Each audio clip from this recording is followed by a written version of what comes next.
तमाम साधु संत जितने भी हैं या तो प्राइवेट जेट से चल रहे हैं या फिर अपनी बड़ी बड़ी गाड़ियों से। इंसान तो इंसान होता है भाई, इंसान तो रंग दिखाएगा अपने। तो उनको डर नहीं मेरी कुर्सी छिन जाएगी, ये मेरे को नहीं मानेगा तो ये नहीं करेगा। आपको कुर्सी कोई नहीं देने वाला, या तो अपने घर से कुर्सी लेकर आओ या जहाँ है वहाँ से खींच कर बैठो। आज के टाइम पे ना धार्मिक होना भी ट्रेंड हो गया है। मेरा काम है मेरे धर्म की बातें आप तक पहुँचाना, जो बहुत अच्छी है। आप भी भगवान से अपने फायदे के लिए काम कर रहे हैं, इसलिए लोगों को लगता है कि थोड़ा सा भजन कीर्तन कर लिया और हम तो भक्त हैं। राम रहीम साहब, आशाराम बापू, ऐसे कई लोग हैं जिनके ऊपर कई तरह के घृणित आरोप लगे। नहीं, मेरी प्रॉब्लम है मैं लोगों के बारे में बात नहीं करती कि वो ये गलत कर रहा है, वो ये सही कर रहा है। मुझे नहीं पता कौन क्या कर रहा है, आप मुझे देखो। स्त्री जिस तरीके से उसके ऊपर उसका धर्म थोपा गया है, वो निभाते निभाते सामाजिक ताने बाने बुनते बुनते कहीं खो गई है। शोषित होने को ही वो अपना धर्म मानना शुरू कर चुकी है। हर कोई चाहता है मेरी बेटी आगे बढ़े, मेरी बेटी पढ़ाई करे, मेरी बेटी चांद पे जाए। जाने से पहले 4 पराठे 2 चाय बना के जाए। तीर्थ स्थलों को मनोरंजन का साधन मत बनाइए। मुझे ऐसा लगता है कि ये करने के लिए तो मनोरंजन के लिए जगह कम है क्या आपके पास? आप मुस्कुरा रही हैं। अच्छा आंसर है मेरे पास इसलिए। मैंने आपका भी थोड़े दिन पहले एक इंटरव्यू देखा था जिसमें आप सात्विक लाइफस्टाइल पे कुछ बात कर रहे थे। मेरे बॉस भी सात्विक हैं। आज मुझे व्यासपीठ पे बैठते ही मेरी आंखें ढूंढती है पापा कहाँ हैं। बस वो दिखने चाहिए, उसके बाद भले मैं पूरी कथा 3 घंटे उनको देखूं भी ना, पर बस एक बार बैठते ही मुझे कि एक दिन आएगा जब वो नहीं होगा, जब वो आसपास कहीं नहीं होंगे और बैठ के मुझे वापस अपना काम करना पड़ेगा। वो लाइफ टाइम मेरे लिए वही है।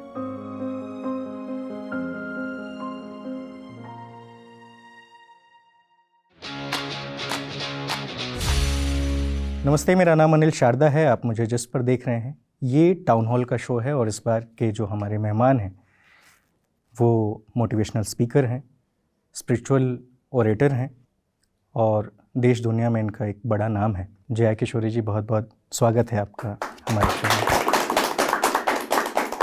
कहाँ से शुरुआत की जाए? आप बताइए। हमारे एक रिसर्चर हैं यहाँ पे, सौरभ, यही हर जितने भी गेस्ट आते हैं उनके रिसर्च करते हैं, तो इन्होंने कहा कि हमें बचपन से शुरू करना चाहिए। ओके। तो बचपन से शुरू करते हैं। आप कई बार जिक्र करती हैं कि 6-7 साल की उम्र से ही आप कहानियाँ सुनती आई हैं जी। और धीरे धीरे आप अध्यात्म की तरफ बढ़ गई। एक बड़ा नाम आपने कमाया। क्या सिर्फ उन कहानियों के साथ ही आप अध्यात्म की तरफ बढ़े या फिर मन के किसी कोने से वो आवाज़ आई जिसने आज तक आपको इस अध्यात्म की दुनिया से जोड़े रखा है? 6 साल की उम्र में तो देखिए कोई आवाज़ नहीं आ सकती। आप बच्चे रहते हो तब आपको समझ नहीं आता कि आत्मा की आवाज़ क्या होती है या मन कुछ बोल रहा है। तब तो आपके आसपास का माहौल ही आपको आगे लेकर जाता है। तो वो कहानियाँ ही मेरे अंदर उसने वो इंटरेस्ट पैदा किया। अदरवाइज़ मुझे तो पता भी नहीं था कि ऐसा कोई करियर हो सकता है। कथाकार बोल के भी कुछ होता है, सिंगर बोल के भी कुछ होता है। तो मुझे तो बस मज़ा आ रहा था करने में कि जो भी हो रहा है उसमें अच्छा लग रहा है। So I just did that. But I think when I was 15 और 16 तब आपको थोड़ा सा वो रियलाइजेशन होता है कि लोग आपको जान रहे हैं, लोग आपको आके बोल रहे हैं कि हमें आपकी बातें अच्छी लगती है, हमें कुछ सीख मिलती है। फिर धीरे धीरे फिर एक रिस्पॉन्सिबिलिटी फील होने लगती है कि अब और ज़्यादा काम करना है और ये काम है आपका। अब तक आप इसको सिर्फ कि आपको अच्छा लग रहा है आप कर रहे हो, पर अब सिर्फ अच्छा लगने से नहीं होगा। अब एक डिसिप्लिन्ड वे में काम होना चाहिए ताकि कोई चेंज आ सके। अदरवाइज क्योंकि आप जब स्पिरिचुअलिटी में होते हो, it's not about you always. मेरा तो फायदा हो बट मेरे काम से दूसरों का भी होना चाहिए। ये फीलिंग आई वुड से 14-15 की एज में मुझे आई कि I need to bring some change. और क्या जोड़े रखा आपके परिवार में इस तरह की? नहीं, ऐसा कुछ नहीं है मेरे परिवार में। बस स्पिरिचुअलिटी बहुत है, एक्चुअली स्पिरिचुअलिटी से ज़्यादा आई वुड से रिलीजियसनेस बहुत है। हम वर्ड्स थोड़ा सा आगे बढ़ते जाते हैं ना, यू चेंज द वर्ड्स। अब उसको ज़्यादा स्पिरिचुअलिटी कहा जाता है। पहले तो आप उसको धार्मिक होना कहते थे कि रिलीजियस होना कहते हैं। मेरे घर में बहुत रिलीजियस माहौल है, अब कहेंगे बहुत स्पिरिचुअल माहौल है। तो रिलीजियस आई वुड से था। हम सुंदरकांड करते थे, हनुमान चालीसा करते थे, भजन गाते थे और जो पेरेंट्स है वो आपको शास्त्रों की कहानियों के रूप में बताते थे। So, मेरे बचपन में आई नेवर हर्ड दो Cinderella and snow white stories. So it was always about Krishna, Shri Ram, ये इन्हीं की कहानियाँ चलती थी मेरे घर में। चाहे दादा दादी सुना रहे हैं, बुआ सुना रही है, मासी सुना रही है, नाना नानी सुना रहे हैं, मेरा तो माहौल ही ये था। तो मेरा इंटरेस्ट बहुत जल्दी जाग गया इसमें। और क्योंकि जब आप शास्त्र पढ़ते हैं आपको बहुत क्यूरियोसिटी होती है कि ये क्यों, ऐसा क्यों, ये ऐसे कैसे हो सकता है, चमत्कार क्या होता है। तो वो बहुत यंग एज में जाग गया। उस वजह से मुझे था कि मुझे जानना है, और बताओ मुझे, और समझाते जाओ। तो उस वजह से आई वुड से कि इंटरेस्ट जागा, और वो इंटरेस्ट बढ़ते बढ़ते ऐसा हुआ कि आपका काम भी वही बन गया, करियर भी वही बन गया, और जैसा आपने कहा कि एक जगह हासिल कर ली, तो वो जगह भी वही बन गई। अच्छा, जहाँ से मैं आता हूँ बिहार का एक बड़ा छोटा सा ज़िला है गोपालगंज।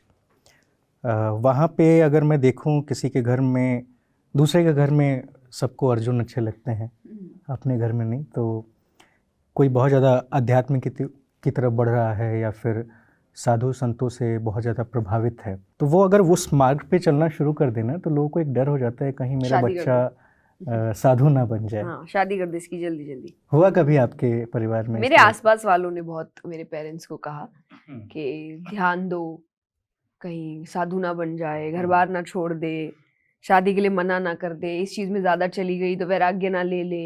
मेरे पेरेंट्स को इन चीजों से कभी प्रॉब्लम थी नहीं। उनको ये है कि उन्होंने कभी ये नहीं बोला कि नहीं नहीं बेटा वैराग्य भी ले सकती हो, पर उन्होंने कहा नहीं बेटा आप देख लो, आपको जैसा सही लगे, आपको जो अच्छा लगे। फैमिली होगी तो अच्छा होगा, अकेली नहीं रहोगी, हमारे जाने के बाद भी आपके आसपास आपके कोई अपना रहेगा। बट अगर नहीं भी करना है तो भी इट्स योर डिसीजन। आपका क्या मन है? अब मुझे तो करनी है, पर अभी मेरे ऐसे कोई प्लान्स नहीं है, क्योंकि मैंने पहले भी कहा है कि मैं साधु साध्वी संत हूँ नहीं। और ना आप मुझे देख के आपको लगेगा कि मैं हूँ, ना मेरा पहनावा ऐसा होता है, ना मेरा रहन सहन वैसा, और बचपन से ही वैसा नहीं है। और मुझे बचपन से भगवान से जुड़ाव रहा है, तो मुझे ऐसा लगता है कि जब कोई प्रॉब्लम आ नहीं रही है मुझे इस परिवेश में रह कर भी, मेरी भक्ति अगर अच्छे से हो रही है, then why would I want that change आप तब करो जब आपको वो नीडेड लगे कि नहीं यहाँ नहीं हो रहा, वो भक्ति नहीं हो रही, वो चीज़ नहीं हो रही, तो आई नीड दैट चेंज। मेरी हो रही है, मेरे घर में ऐसी कोई दिक्कत नहीं है।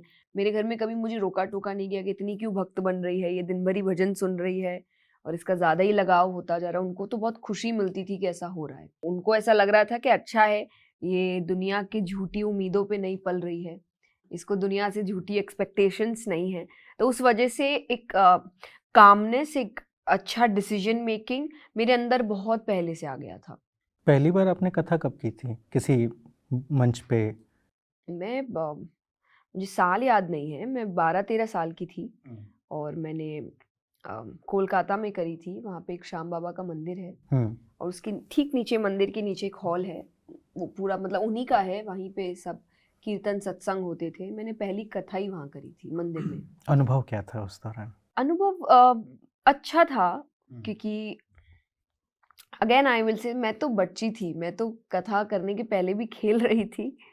हॉल है, सब बच्चे आसपास है, मैं तो खेल रही थी, और कथा खत्म करके वापस चेंज करके मैं खेलने लग गई थी। तो मेरे लिए तो मेरे लिए खेल था, मुझे अच्छा लगता था ये सब करना। मेरे लिए कोई सीरियसनेस नहीं था, ये काम है अब पढ़ने बैठना पड़ेगा, अब ये नहीं, मुझे अच्छा लगता था करना। ठीक है। जैसा ये कहा जाता है कि प्रेम की कोई परिभाषा नहीं होती है, मेरी समझ में अध्यात्म की कोई परिभाषा फिलहाल तो नहीं है, लेकिन वो अध्यात्म आपके लिए क्या है? मेरे लिए अगर बहुत सिंपल वे में अगर कुछ है, तो अगर आप अपना काम ईमानदारी से कर रहे हैं, सच्चाई से कर रहे हैं, और एक थॉट है आपके अंदर उसमें कि मेरे अकेले का भला नहीं हो, सबका हो, मेरी वजह से किसी की जिंदगी तो बेहतर होनी चाहिए, आप आध्यात्मिक हैं। That includes being a teacher, being a doctor, being a business person, कोई भी।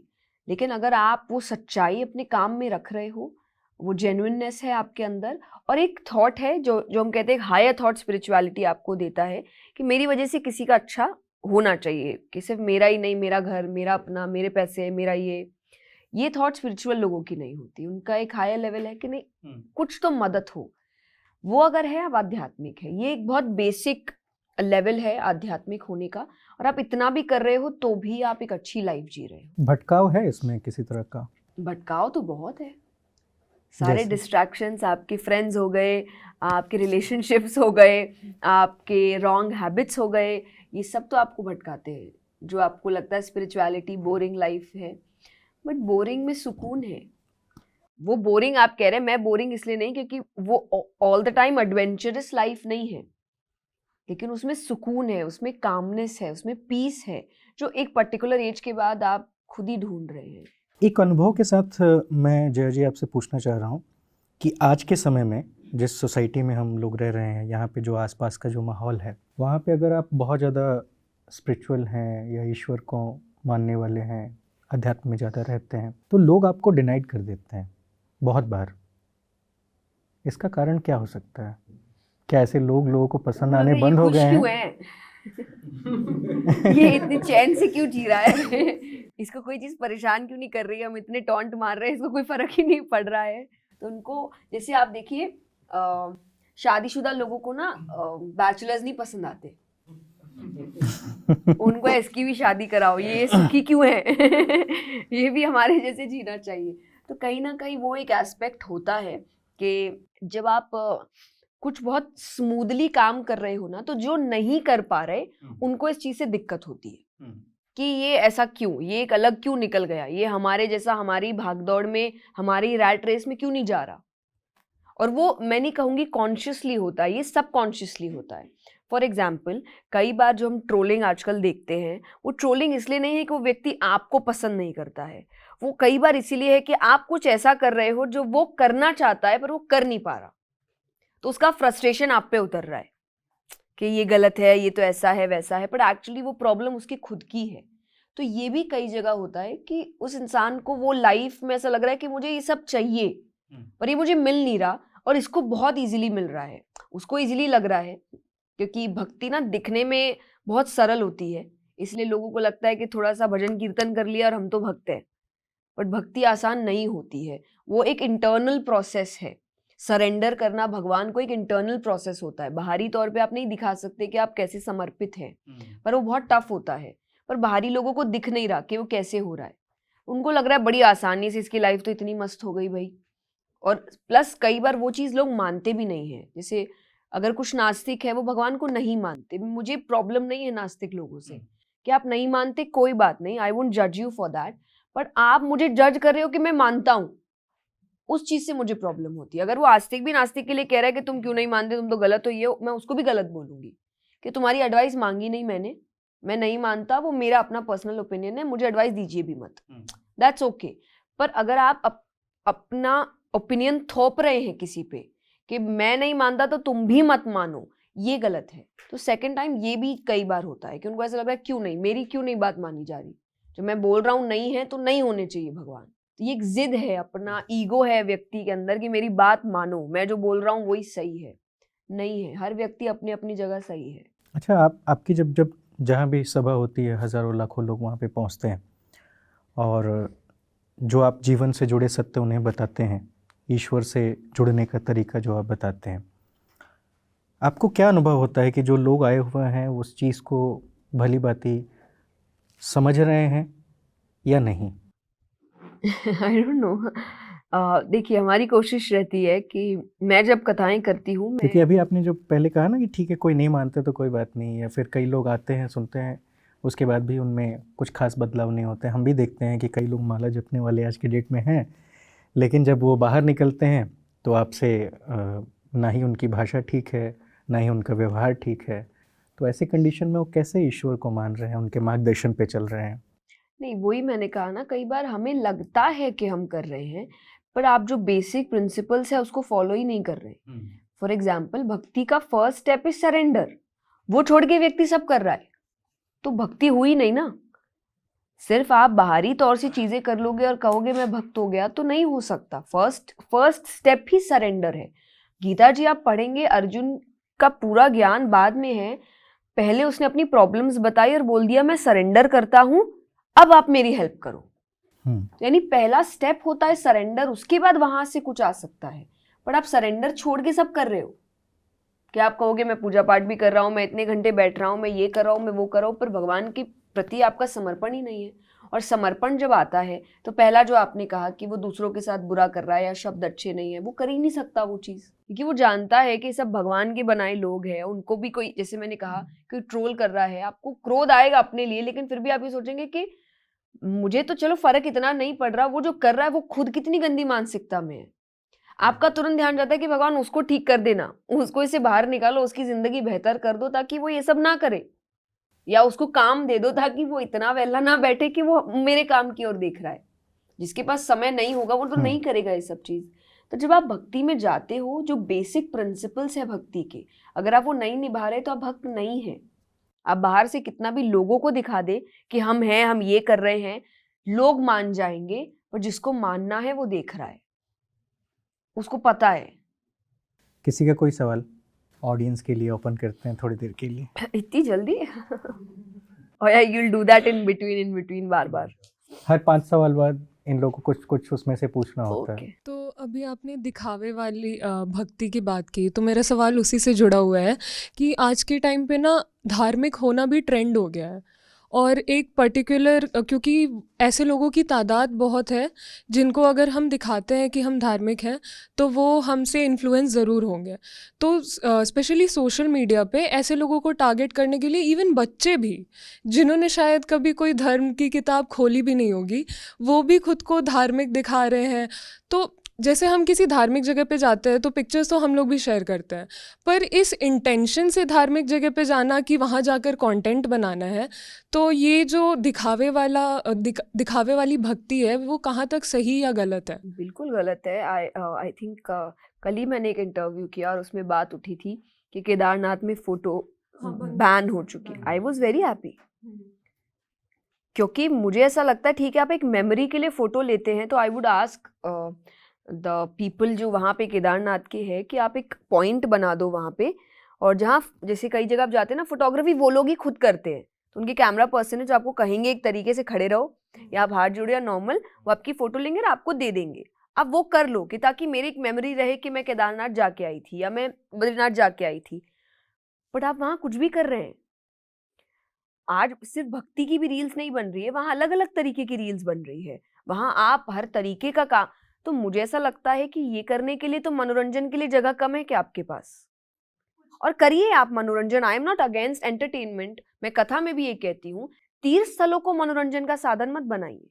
You have places for that, वहां जाइए, वहां मजे करिए, वहां एक से एक रील्स बनाइए आप, कोई दिक्कत नहीं है। ये भगवान की जगह है, हर जगह की अपनी एक मर्यादा होती है और उस मर्यादा को रखिए, तभी हम मान सकते हैं कि आप भगवान को मानते हैं। जब बात होती है कि भगवान का मजाक नहीं उड़ाना है या ये नहीं, और लोग कहते हैं कि अरे मजाक लेना नहीं आता, देयर इज अ डिफरेंस किस पर मजाक हो रहा है। क्योंकि इंसान इतना नहीं गिर सकता कि जब आपकी दिक्कत है और आप उस भगवान को बोल रहे हो मेरा काम बना दो, आप इमोशनल भी हो रहे हो उनके सामने, आप हाथ जोड़ रहे हो, और जब सब परफेक्ट चल रहा है आप उसकी धज्जियां उड़ा रहे हो, और फिर आप बोल रहे हो मैं भक्त हूँ, या मैं तो बड़ा, मैं बहुत ज़्यादा, मैं बहुत सिक्योर हूँ अपनी भक्ति में। तो मुझे ये चीज़ें कभी समझ नहीं आती कि आप वो कह रहे नहीं नहीं मेरा भगवान जानता है, लेकिन मर्यादा बोल के भी कुछ होती। जानता है तुम कुछ भी करते हैं फिर वहाँ पे, ये बोल के कि मेरा भगवान जानता है। मंदिर में सब कुछ करिए, आप कर सकते हैं नहीं। और आई वुड से हर जगह मुझे बहुत खुशी होती है, चाहे हम गुरुद्वारों में जाते हैं, कहीं भी प्लेसेस में, वहाँ मर्यादाएं हैं आपकी। तो इट्स हाई टाइम कि अब बाकी तीर्थ स्थलों में भी ये चीज़ें बने कि आप किस तरीके से आ रहे हैं, आप वहाँ क्या कर रहे हैं, एक रूल होना चाहिए। जो आई एम हैप्पी कुछ जगहों में स्टार्ट हुआ है, ताकि एक समझ आए आपको कि मर्यादा क्या होती है, और फिर अपने आप ही वो शो ऑफ वाली चीज़ खत्म हो जाएगी। फोटोज बंद तो ऐसे ही आधे लोग कम हो जाएंगे। हाँ, वही बात है। और जय जी, लेकिन कुछ लोग ये भी मतलब ये दलील देते हैं, ऐसा करने वाले लोग, कि ऐसा करके हम धर्म का प्रचार कर रहे हैं। उनको प्रचार चाहिए नहीं, भगवान को आपका प्रचार चाहिए नहीं, उनको नहीं प्रमोशन की ज़रूरत है, आपको प्रमोशन की ज़रूरत है। मैं एक बात कहती हूँ कथा में कि ऊपर इलेक्शंस नहीं होते। आप अगर बोल रहे हो कि हम मानते हैं, हम नहीं मानते, उनको कोई फर्क नहीं पड़ता। आप मानो नहीं मानो, भगवान वही रहेंगे, हमेशा से थे, हमेशा से वही रहेंगे। उनको डर नहीं मेरी कुर्सी छिन जाएगी, मेरे को नहीं मानेगा तो ये नहीं करेगा। तो आप, उनको प्रमोशन की ज़रूरत नहीं है, आप अपना प्रमोशन कर रहे हो, तो वो आप मत करिए। और मुझे इस चीज़ से प्रॉब्लम नहीं है कि आप अच्छी बात कर रहे हो तो आपको व्यूज़ आ रहे हैं, पर अच्छी बात करिए ना। अब वहां बात कुछ भी कर रहे हैं, जस्ट बिकॉज आपको बैकग्राउंड मंदिर मिल गया है तो आप ये नहीं बोल सकते कि मैं तो मंदिर का प्रचार करने आया था। वो बातें भी तो प्रचार लायक होनी चाहिए कि आपने वहां कोई अच्छी बात रखी, आपने कोई शास्त्रों की बात कही, आपने भगवान की कोई कहानी सुनाई जो लोगों को नहीं पता थी। आप मनमानी की चीज कर रहे हैं, आप अपना प्रमोशन का काम कर रहे हैं, बस बैकग्राउंड में भगवान को ले आए ताकि आपको एक वेपन मिल जाए कि नहीं नहीं मैं अपना तो नहीं कर रहा, मैं तो धर्म का कर रहा हूँ। सब समझदार है, कोई बेवकूफ नहीं बैठा है यहाँ। नहीं, लेकिन अगर एक चर्चा ये भी है, एक पक्ष ये कहता है कि अगर वहाँ पे कोई शादी के लिए प्रपोज कर रहा है किसी को और वो तस्वीर अगर उसने खींच के डाल दी तो उसमें फिर खराबी क्या हो सकती है? मैंने आपको भी यही कहा, आप वहाँ किसके लिए गए हैं? और एक चीज़ इसमें और जोड़ देना चाहता हूँ क्योंकि मुझे पता है बेहद अच्छे से समझा देंगी। यही अगर मैं किसी एक दूसरे धर्म की बात करूँ, जैसे क्रिश्चियन धर्म में, तो शादी के दौरान ईश्वर के सामने चुंबन की एक प्रक्रिया है आफ्टर जो भी उनके क्रियाकलाप। तो ऐसी स्थिति में फिर ईश्वर अलग अलग जगहों पे एक दूसरे के प्रति खराब कैसे हो जाएंगे? देखिए, मुझे किसी और का मैं नहीं पढ़ती तो मुझे नहीं पता, और मैं रिस्पेक्ट करती हूँ कि सबके अपने अपने रूल्स होते हैं। फॉर एग्जाम्पल आज जब हम क्योंकि मैंने रिसेंटली ये चीज़ें ज़्यादा अभी महसूस करी है क्योंकि मैंने एक वाहिगुरु जी के लिए भजन निकाला था, तो जब हमने भजन हम करने जा रहे थे, I was very particular with के मुझे प्लीज़ बताइए नियम क्या होते हैं। मैं कोई नियम तोड़ना नहीं चाहती, मैं कोई मर्यादाएं तोड़ना नहीं चाहती, क्योंकि ये बोल के कि नहीं मेरे तो ऐसा नहीं होता, वे आपके नहीं होता, वो आपकी चीज़ है, आप अपने नियम मानिए। किसी का नियम है और वो किसी तरीके से चलते आ रहे हैं, you have to respect that, क्योंकि आप उनकी जगह जा रहे हो, वरना मत जाइए। अगर आप रिस्पेक्ट नहीं कर सकते तो आप मत जाइए। तो मैं बहुत पर्टिकुलर थी इन चीज़ों के बारे में। तो वही बात है कि जो नियम है, शास्त्र जिन नियमों को मान रहा है, आपको नियमों को मानना पड़ेगा। नहीं तो मंदिर तो आपके घर में भी है, आप ये अलग जिद नहीं कर सकते कि मैं मंदिर जाऊंगा लेकिन मैं वहां के नियमों को नहीं मानूंगा। सही बात। और दूसरा, जैसा जो आपने कहा कि प्रपोज कर, बहुत प्यारी बात है, उससे कोई प्रॉब्लम नहीं है मुझे, लेकिन आप किसके लिए जा रहे हैं वहां? भगवान के लिए। वो तीर्थ स्थल है, तो आई थिंक ये चीजें भगवान के लिए होनी चाहिए। फिर कोई बोलेगा मैं अपने दोस्त के लिए गया, मैं अपनी गर्लफ्रेंड के लिए गया, मैं अपने बॉयफ्रेंड के लिए गया, मैं अपने ये काम के लिए गया, तो भगवान कहाँ गए भाई? यहाँ तो भगवान की बात हो रही थी, तुम भगवान के दर्शन करने गए थे। और केदारनाथ, उनके लिए तो वो साक्षी हुआ ना कि हम भगवान को साक्षी मानकर। मैंने फिर कहा कोई बेवकूफ नहीं है। समझ आता है ना, कौन किस भाव से जा रहा है, वो भाव दिख जाते हैं आपको। ये सवाल मैंने इसलिए भी कर दिया ना जया जी कि जो एक चर्चाएं चल रही हैं ट्विटर पे या फिर फेसबुक पे, उसको नीचे किया जा सके, खत्म किया जा सके, ताकि उनकी ये समझ बन सके। समझ रही हूँ। और देखिए, इसमें भी आई वुड से अपना अपना ओपिनियन है। कौन सा मैं कोई ऐसा लॉ निकाल रही हूँ कि आज आप कल से वो कर नहीं पाओगे, ये मेरा अपना ओपिनियन है। मुझे ऐसा लगता है कि तीर्थ स्थलों को मनोरंजन का साधन नहीं बनाना चाहिए। वहां पे आप भगवान के लिए जाइए, भगवान की भक्ति के लिए जाइए और अपनी मर्यादा से जाइए, ताकि आपको भी, और देखिए असली भक्ति ना तभी आपको फील होगी।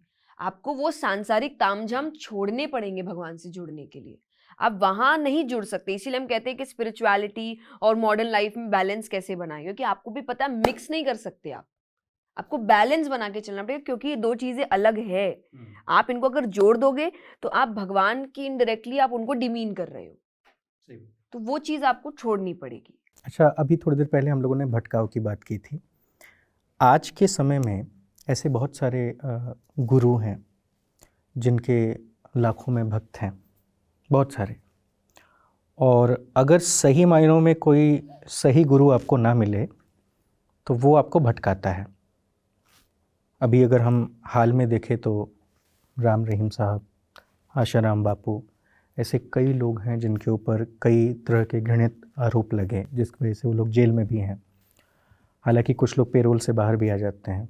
माफ़ कीजिएगा, थोड़ा सा पॉलिटिकल जर्नलिस्ट हूँ तो बीच बीच में निकल जाता है। बहरहाल, तो मैं ये समझना चाहता हूँ कि क्या ये लोग, ये जो हमारे लोग बैठे हैं या फिर जो उनके सत्संग में आने वाले लोग हैं, उनको ईश्वर से दूर नहीं कर रहे हैं?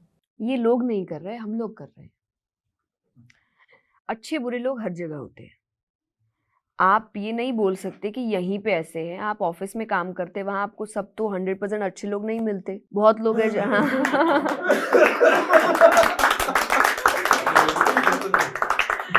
वहाँ कई बार आपको, मान लीजिए कोई नया इंटर्न आता है, तो हर कोई तो ये नहीं सोचा कि भाई मैं इसको अच्छा काम सिखाऊं, और कुछ तो सोचते हैं थोड़ा तो इसको भटकाते हैं, ये ज्यादा ही आगे निकल गया तो मेरे से आगे ना निकल जाए, है ना। हर जगह तो अच्छे लोग नहीं होते, अच्छे बुरे लोग हर जगह होते हैं, बट आपको ना स्पिरिचुअलिटी में, क्योंकि आपने इतना खुद ही इतना उनको पेडेस्टल पे बैठा दिया है कि भगवान ही है वो, और मुझे लगता है भगवान भगवान ही है ऊपर, इंसानों को भगवान मत बनाइए।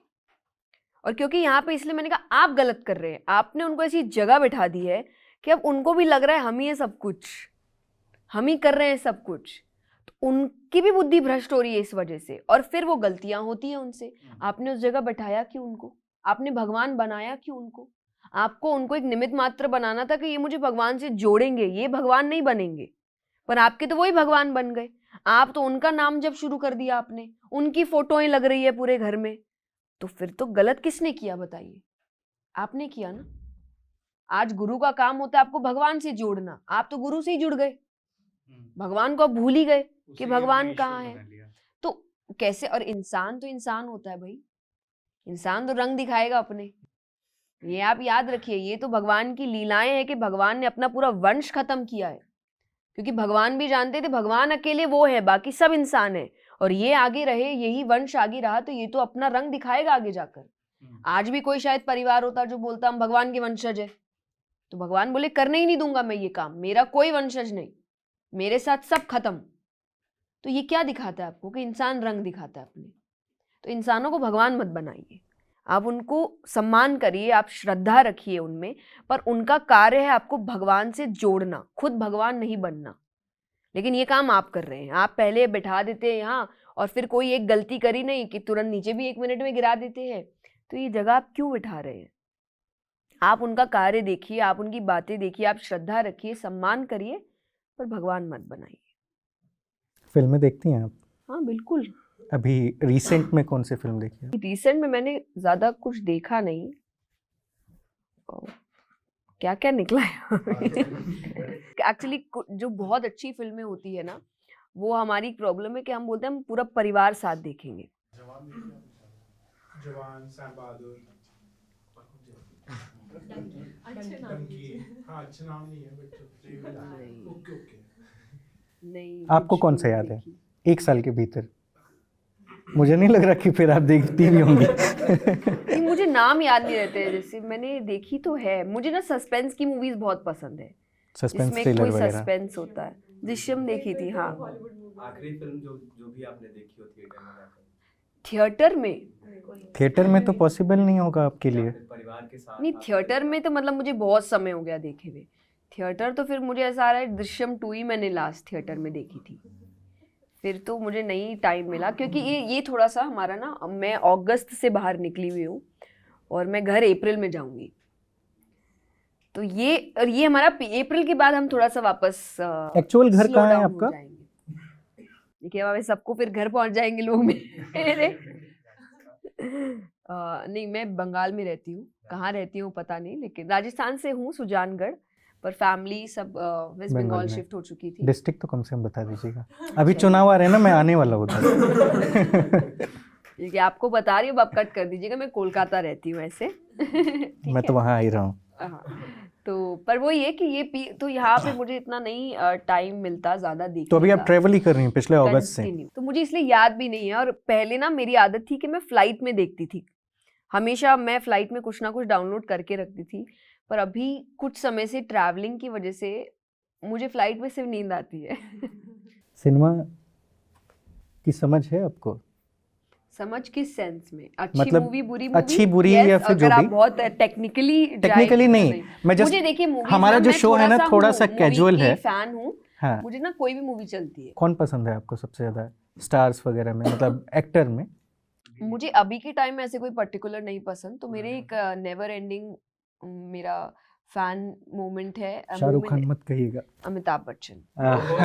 फिर ठीक है, पहली बार कोई आया है जिसने कहा है कि शाहरुख खान नहीं। नहीं, मुझे सब, वो भी बहुत अच्छा काम करते हैं, मैं मूवी सबकी देखती हूँ, जब अच्छा करते हैं तो आपको ऐसा लगता है बहुत अच्छा है, जब मूवी अच्छी नहीं होती तो आपको, पर कोई एक व्यक्ति है जो मुझे जैसी भी मूवी करे जो वो मुझे ऐसा लगता है कि क्योंकि मुझे उनका व्यक्तित्व बहुत अच्छा लगता है, उन्होंने अपनी एज को नहीं देखा है, वो जो चल रहा है ना वो अपने आप उसमें ढल जाते हैं। दैट शोज कि इंसान कितना कंसिस्टेंट है अपने काम को लेकर। वो आज भी 18 घंटे काम करते हैं, वो कितने में, जबकि उनको कोई ज़रूरत नहीं है करने की। मैं ये नहीं कह रही हूँ काम छोड़ दे, क्योंकि व्यक्ति को जो काम बहुत समय से कर रहा है उसको आदत होती है, पर वो स्लो डाउन भी, पर उनको अच्छा लगता है। इतने मेहनती है वो, इतने कंसिस्टेंट है वो अपने काम को लेकर, और वो इतना जानते हैं कि कब क्या चल रहा है। और वो वैसा, चाहे रील बनाना हो, वैसी फोटोज पोस्ट करना हो, वैसे कैप्शंस डालना हो, तो उस सेंस में मुझे तो मैं तो हमेशा से उनकी बहुत बड़ी आपका fan हूँ। सोशल मीडिया कौन संभालता है? मेरी टीम है। आप इंस्टाग्राम देखती हैं? नॉर्मली हाँ देखती तो हूँ, पर हाँ मैं मतलब पोस्ट वगैरह जो है वो मैंने, वो उनका शेड्यूल रहता है, वो अपने आप कर देते हैं, क्योंकि मैं कथाओं में रहती हूँ कई बार, तो आई हैव नो आइडिया कैसे क्या। बट हाँ मैं ऑब्वियसली अब यूज तो करते ही हो, रील्स देखते हो, ये हाँ, रील्स का दौर, वही मैं पूछना चाह रहा था। आप अपने जीवन का कितने घंटे उसमें बर्बाद करती हैं? कि मैं बर्बाद कर रही होती तो यहाँ नहीं बैठती। क्या बात। माफ़ी चाहता हूँ, मेरे साथ क्या होता है ना कि मैं कई बार कुछ उठाता हूँ पढ़ने के लिए, कई बार पॉलिटिकल इंटरव्यूज़ होते हैं, कई बार किसी और विषय के लिए पढ़ना होता है, तो पढ़ना तो शुरू कर देता हूँ, तब तक किसी का कॉल या मैसेज आ गया, फिर मैंने मैसेज चेक किया, चेक करते ही फिर वापस इंस्टाग्राम में घुस गया कि यहाँ क्या चल रहा है देख लेते हैं। जबकि हमने सबसे ज़्यादा फॉलो किया हुआ है न्यूज़ चैनल्स, इंडियन, इंटरनेशनल और अदर। बाकी ऑफिस के कलीग होंगे, गिनती के 4-5 दोस्त हैं, उनको फॉलो किया हुआ। समस्या है कि उसके बाद भी इतने रील्स शुरू हो जाते हैं और ख़त्म ही नहीं होते हैं। तब याद आता है कि वो 40 मिनट से अधिक हो गया है और मुझे पढ़ना था। मैं एक्चुअली ये टाइम नहीं देखती कि मुझे 40 मिनट ही यूज़ करना है। मैंने कई बार बहुत समय तक भी यूज़ किया है, तो मेरा रूटीन काम के लिए है कि मुझे इतने घंटे काम करना है। उतना अगर मैंने कंप्लीट कर लिया, उसके बाद मैं कितने भी रील्स देखूं मुझे कोई गिल्ट फील नहीं होता कि मैंने मेरे काम खत्म कर लिए कितना सारे। देर अभी हेक्टिक शेड्यूल होता है आपका? अभी तो मेरे पास देखिए कुछ भी करने का ज़्यादा टाइम नहीं है क्योंकि मैं ट्रैवल करती हूँ, मैं वहाँ पहुँचती हूँ, कुछ घंटों में आपके इवेंट हो जाते हैं। इवेंट खत्म करने के बाद आपका जो पढ़ने का रहता है, क्योंकि मैं पढ़ाई तो करूँगी, वो मेरे से नहीं छूट सकती। I have to read at least for half an hour every day. मतलब अगर मैं बहुत हेक्टिक में हूँ तो फिर मैं फ्लाइट में हाफ एन आवर पढ़ने की कोशिश करूँगी, बट ये मेरा रूटीन है। I have to read for half an और आवर। क्या पढ़ती हैं आप? कोई भी, मैं आध्यात्मिक किताबें पढ़ती हूँ, मैं सेल्फ हेल्प बुक्स पढ़ती हूँ। अभी वो मनोरंजन वाली किताबों का ज़माना गया मेरे लिए। साहित्य वगैरह नहीं पढ़ती? हाँ नहीं, अभी बस काम के लिए, क्योंकि आपके इवेंट्स भी सब बैक टू बैक होते हैं ना, तो मोटिवेशनल सेशंस में एक प्रॉब्लम है कि आपको हर बार नया टॉपिक दिया जाता है, तो आपको पता भी नहीं होता वो टॉपिक दे क्या रहे हैं जब वो देते हैं। और कई लोग तो इतनी लेट देते हैं कि कल इवेंट और आज आपको बता रहे हैं कि क्या करना है, तो उसकी तैयारियां रहती अच्छा, तो मतलब उसी से रिलेटेड जब भी किताबें। आप कहीं जाते हैं भजन करने के लिए या कथा करने के लिए, कथा तो नहीं, मोटिवेशन। कथा तो मोटिवेशनल एक ही स्पीकर। शास्त्र है, उसकी कहानी अच्छा, तो चेंज नहीं हो सकती। तो उसके लिए वो Motivation। लोग अपना तय करते हैं। मैं इसीलिए उनको ही तय करने देती हूँ, क्योंकि देखिए मैं जो तय करके आऊंगी हो सकता है उनको वो सुनना नहीं है, या वो उस वक्त वो नहीं चाह रहे थे, तो मैं प्रेफर करती हूँ कि आप बताओ आपको किस जगह प्रॉब्लम है, मैं उसी पर बात करूंगी आके, ताकि आपको भी एक सेटिस्फैक्शन फील हो कि हमने अगर उनको बुलाया तो हमारे आंसर्स हमें मिले, हमारी दिक्कतें दूर हुई। पर मैं अगर अपनी मनमानी का टॉपिक लेके आऊंगी, हो सकता है उनको उस चीज़ में प्रॉब्लम है ही नहीं, या वो प्रॉब्लम उनकी सॉल्व हो चुकी है किसी और स्पीकर के थ्रू। तो बस यही मेरा है। आई ऑलवेज आस्क, आप ही टॉपिक दो मुझे। अगला सवाल पूछता हूँ। कबीर कहते हैं कि साधु प्रेम का भूखा होता है, धन का नहीं। आज के समय के गुरुओं को अगर मैं देखूं, अलग अलग लोग, आप उसमें शामिल नहीं हैं इस सवाल में। वर्तमान के संदर्भ में ऐसा है कि तमाम साधु संत जितने भी हैं या तो प्राइवेट जेट से चल रहे हैं, या फिर अपनी बड़ी बड़ी गाड़ियों से बड़े बड़े धन को अर्जित करने का किसी भी तरीके से उनको एक है कि वो करना है। आप मुस्कुरा रही हैं। अच्छा आंसर है मेरे पास, इसलिए आपको वैसे लगता है ना कि अब मेरी बारी। आप ऐसे लोगों के बारे में क्या सोचती हैं, बताइए। अच्छा, अब आपने सवाल, मैं उसका सवाल में ही आंसर। हाँ, क्या प्रॉब्लम है? प्राइवेट जेट में घूम रहे हैं, गाड़ियों में घूम रहे हैं, क्या प्रॉब्लम है आपको? नहीं मुझे प्रॉब्लम नहीं है, मैं वो उसके आधार की ऊपर बात कर रहा हूँ ना, कि जब देखिए मैं एक चीज आपकी तरफ से भी बोलूंगी। अगर कोई व्यक्ति खुद बोल रहा है कि आप धन मत कमाइए, ये मोह माया है, इन चीज़ों से दूर रहिए, और फिर वो खुद उस चीज़ों में कर रहा है, तो ये गलत है। Because we always say practice what you preach, ठीक है।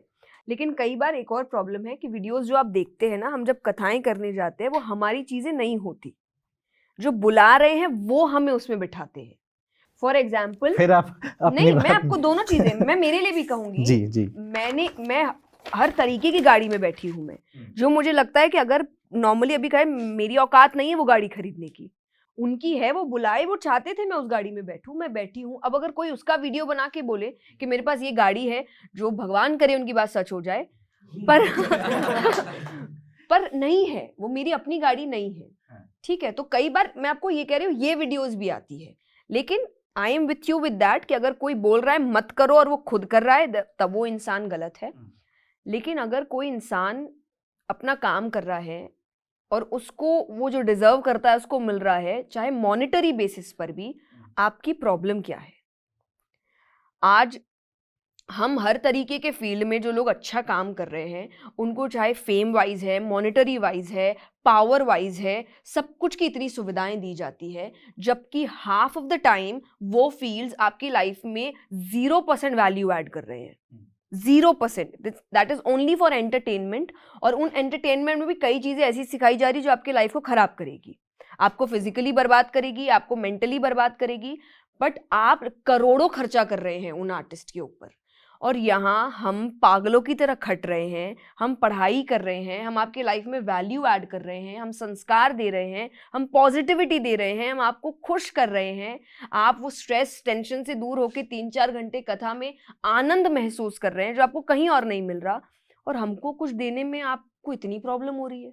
और अगर लोग कहते पहले ऐसा नहीं होता था, तो let me give you an example. पहले के पीछे एक रीजन था, जो उस वक्त राजा होते थे वो इनका ध्यान रखते थे।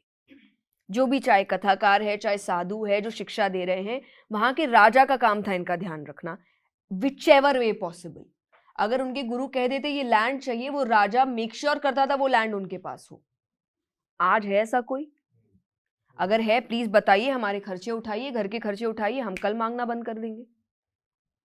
बट किसी को नहीं पड़ी कि हमारा घर कैसे चलेगा, हम क्या करेंगे, हम अपनी लाइफ में कैसे अच्छे से रहेंगे। उनको है वो तुम अपना देखो, हमारी लाइफ बेहतर बनाते जाओ बस, और तुम छोटी सी कुटिया में ही रहो, क्योंकि अगर नहीं रहोगे तो हमें दिक्कत होने लग जाएगी कि ये क्यों अच्छे से रह रहा है, जबकि हम आपकी लाइफ इतनी अच्छी कर रहे हैं।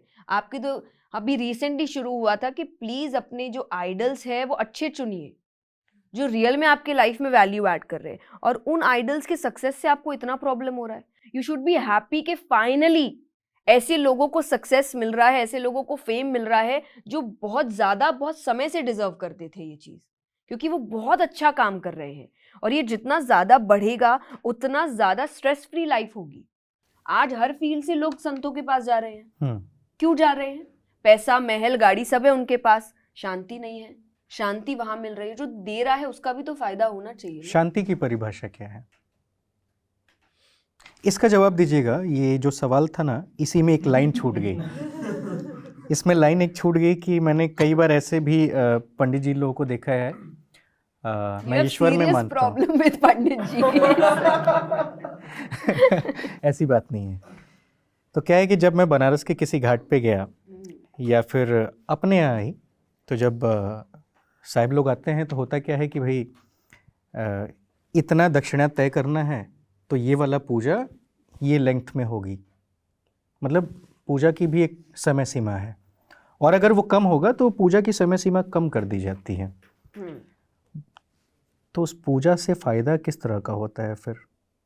देखिए, इसका मैं बहुत ज़्यादा एग्जैजरेटेड आंसर नहीं दे सकती, क्योंकि मैं पंडित जी नहीं हूँ और मुझे नहीं पता, सच्ची मुझे आइडिया नहीं है इन चीज़ों के बारे में कि वैसी पूजाएं, क्योंकि मैं नहीं कराती, मुझे कुछ पता नहीं है इन चीज़ों के बारे में।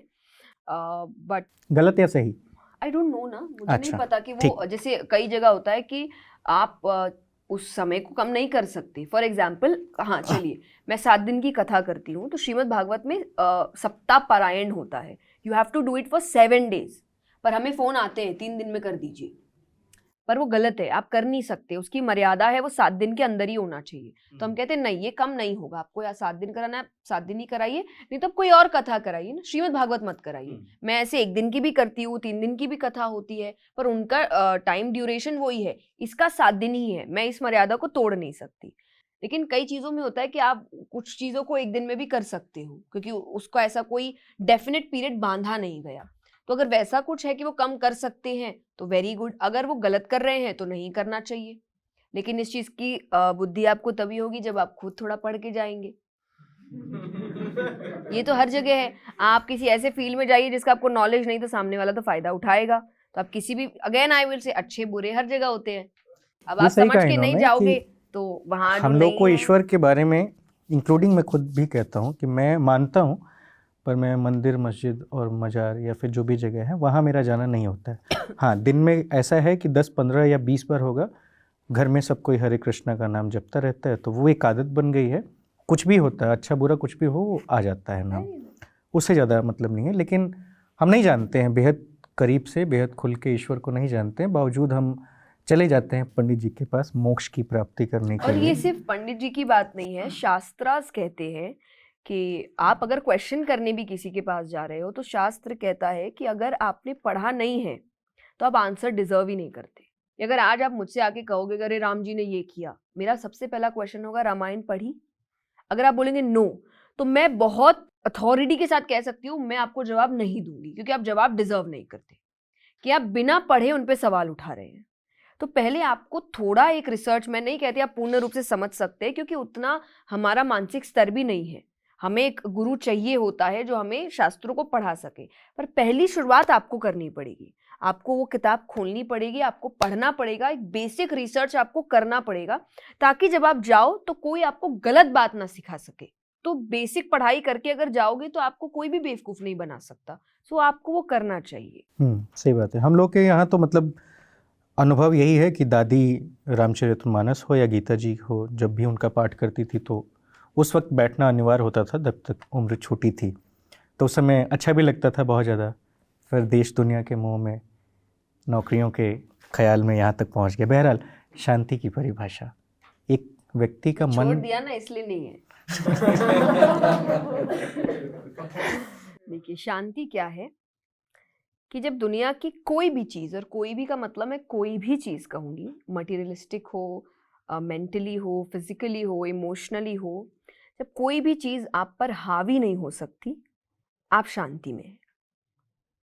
इंसान भी हो सकता है, परिस्थितियाँ हो सकती है, वो आप पर हावी नहीं होनी चाहिए। इसीलिए हम कहते हैं अपने माइंड को कंट्रोल में करो, अपनी इंद्रियों को कंट्रोल में करो। इससे क्या होता है, आप हर परिस्थिति में शांत रहते हैं। आप किसी भी, अब क्योंकि जब खुश भी है इंसान तो बहुत ऐसे पागल हो जाता है, खुशी में 10 वादे कर देता है, और जब वादे पूरे करने की बारी आती है तब उसकी भी बैंड बज जाती है कि नहीं नहीं वो तो, ये तो मूड ऐसा था, क्योंकि तब आप बहुत खुश थे, तो आपने 10 वादे कर दिए, मैं ये कर दूंगा, मैं वो कर दूंगा, आज से ये शुरू, आज से वो शुरू। ये न्यू ईयर का यही तो है ड्रामा। न्यू ईयर में सब इतने खुश होते हैं, नया साल है, ऐसे ऐसे रेजोल्यूशन निकालेंगे, कल से दुनिया बदल दूंगा, कल से ये कर दूंगा।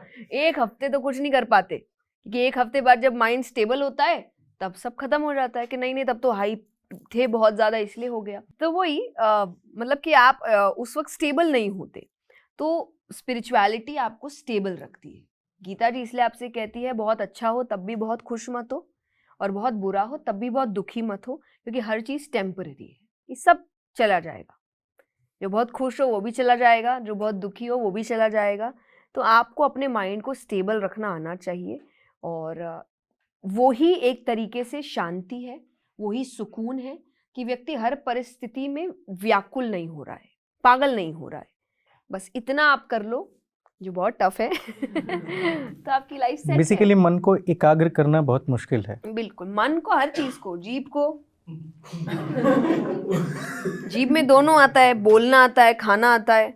आज व्यक्ति कहते हैं 80% इज डाइट, है ना? क्यों?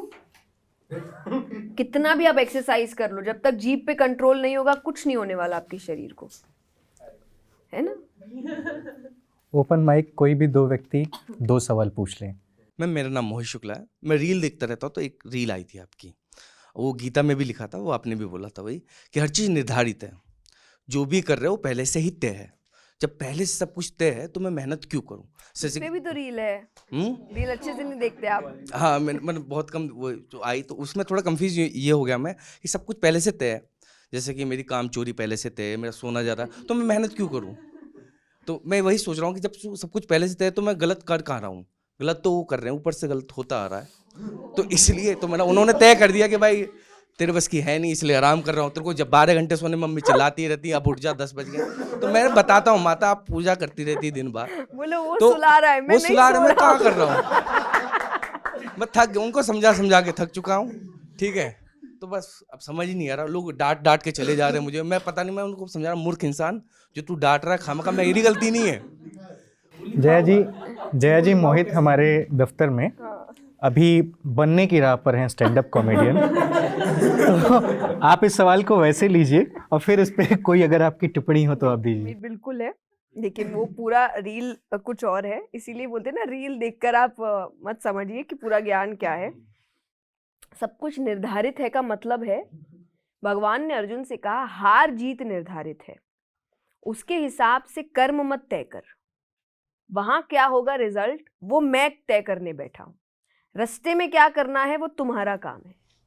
तो आपका एंड गोल निर्धारित है, पर रास्ते पर चलना आपको पड़ेगा। आप घर पे बैठ के नहीं बोल सकते गोल मेरे पास आएगा, वो नहीं आएगा।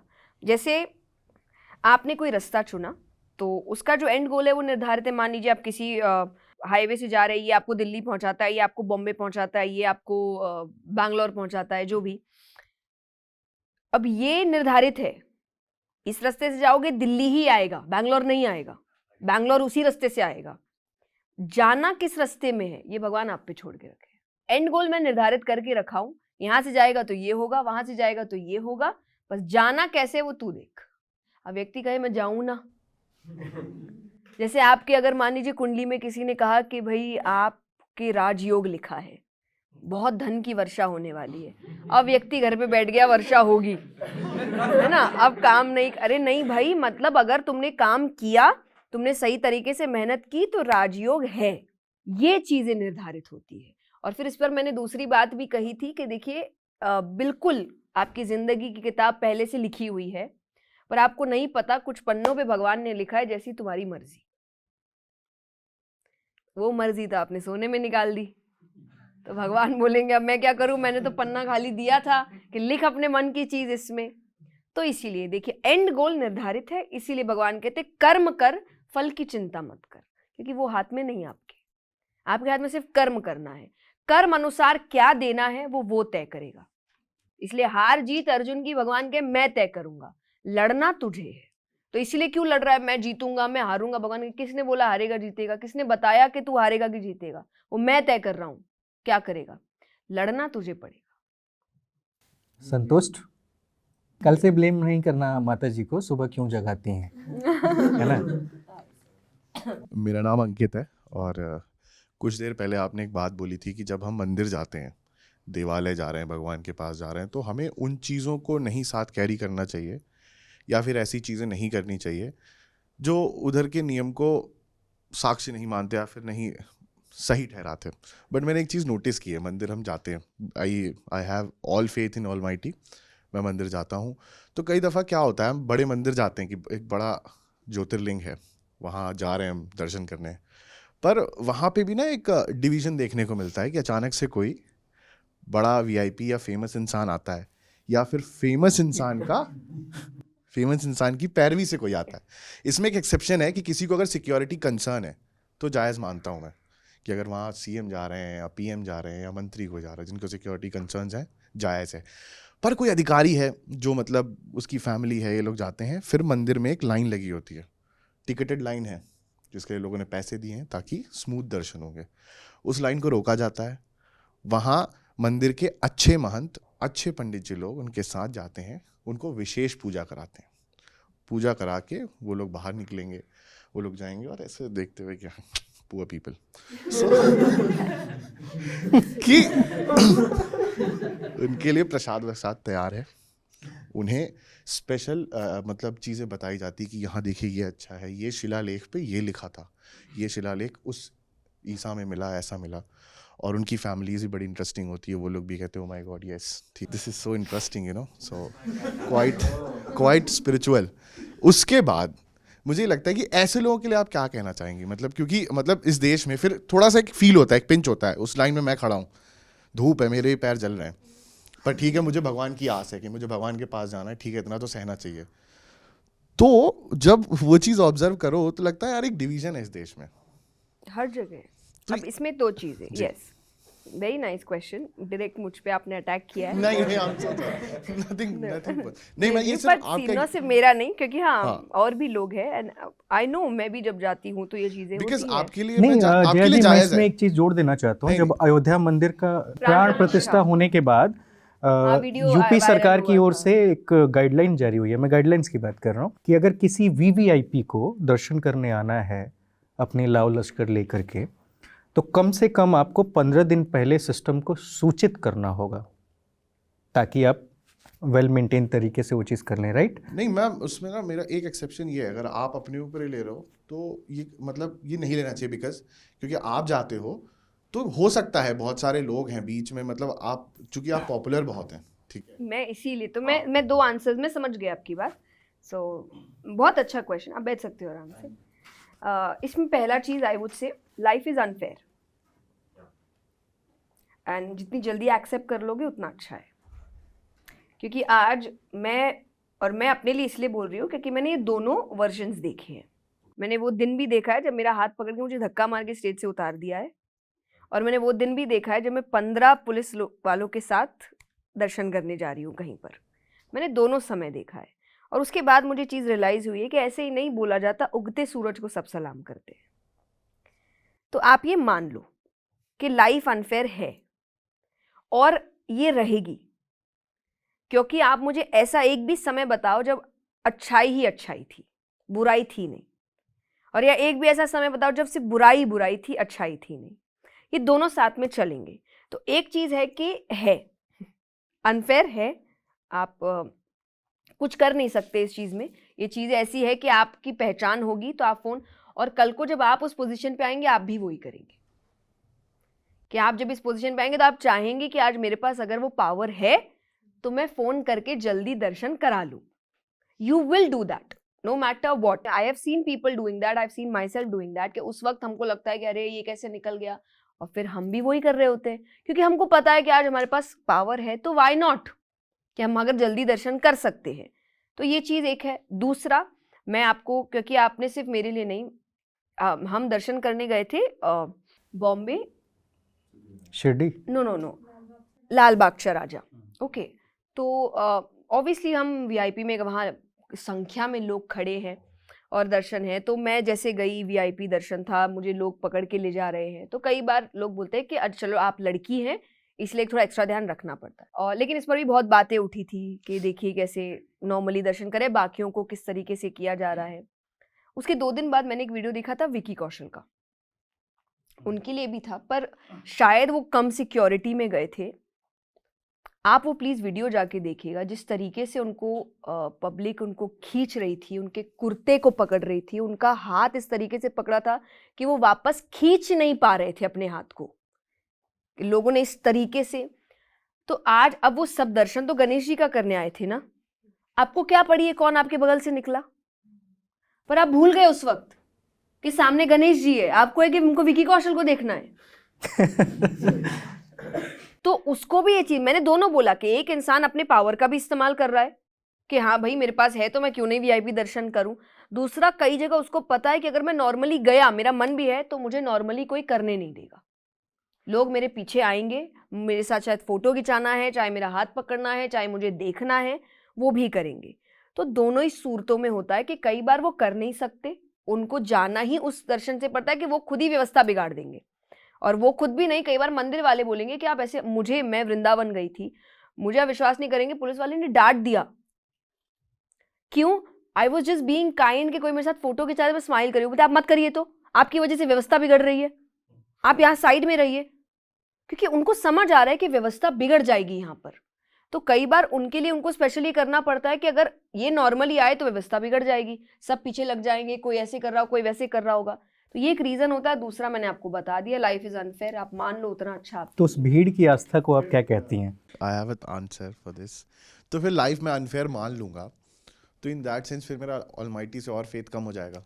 अब भगवान ने ये किया क्या? हाँ, कि मतलब भगवान ने नहीं किया, क्योंकि वो फिर मैं ये मानूंगा वहां ना, के लिखा लोग है। करें। आप फेथ उनके लिए आप हटाइए। मैं यही तो बात, आप भगवान पे फेथ क्यों हटा रहे हैं? भगवान वहां अंदर बैठा है। देखिए, भगवान जजमेंट तो ऊपर जाने के बाद करेगा, स्वर्ग नरक क्या होने वाला है। नीचे के जजमेंट्स आप कर रहे हैं। प्रॉब्लम उस व्यक्ति में है। अगेन आई विल से, जैसे आपने 10 नाम लिए कि वो व्यक्ति गुरु ऐसा है, अरे वो वैसा है, आपका फेथ भगवान से क्यों हट गया? भगवान बोलेंगे मैंने क्या किया भाई, मैं तो अंदर चुपचाप बैठा था, मेरे तो जो आ रहे दर्शन करके जा रहे, मैं तो सबको एक ही नजर से देख रहा हूं। अब वो कैसे आने दे रहे नहीं आने दे रहे, वो उनकी प्रॉब्लम है। भगवान छोटी छोटी चीजों में नहीं नीचे आएंगे ठीक करने के लिए।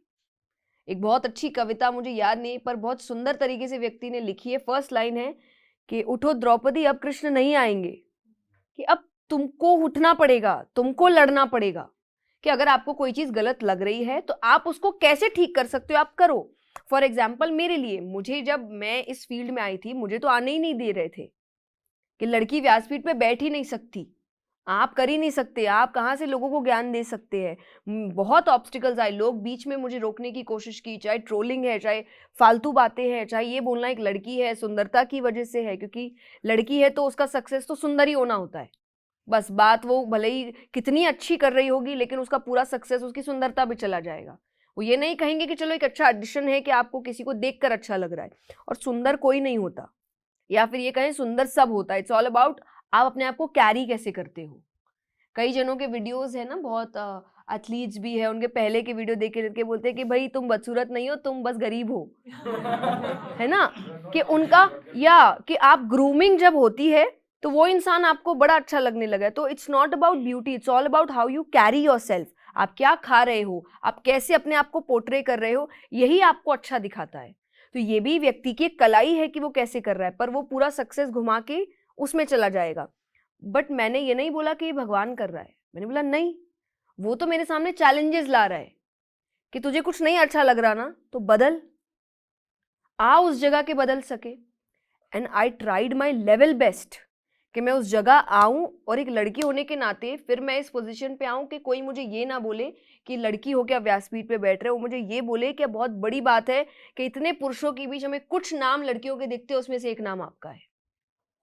और उसके लिए मैंने बहुत मेहनत की है कि अगर मुझे अच्छा नहीं लगा तो ब्लेम देने की बजाय आई विल मेक श्योर कि मैं इस जगह आऊं कि मैं इस चीज को चेंज करूं। Do that. और ये मैं सिर्फ मंदिर के लिए नहीं, मैं कहीं भी कहूंगी कि हर जगह लाइफ अनफेयर है। आपको कुर्सी कोई नहीं देने वाला, या तो अपने घर से कुर्सी लेकर आओ या जहां है वहां से खींचकर बैठो। लेकिन अब ये सोचो मैं खड़ा हूं, कोई तो आके बोले भाई बैठ जा, कोई नहीं बोलेगा। किसी को शौक नहीं है कि नया आदमी आए और कुर्सी पे आके बैठे। तो you have to do that अपने आप से। ठीक है, आगे बढ़ते हैं। स्त्री पर एक सवाल।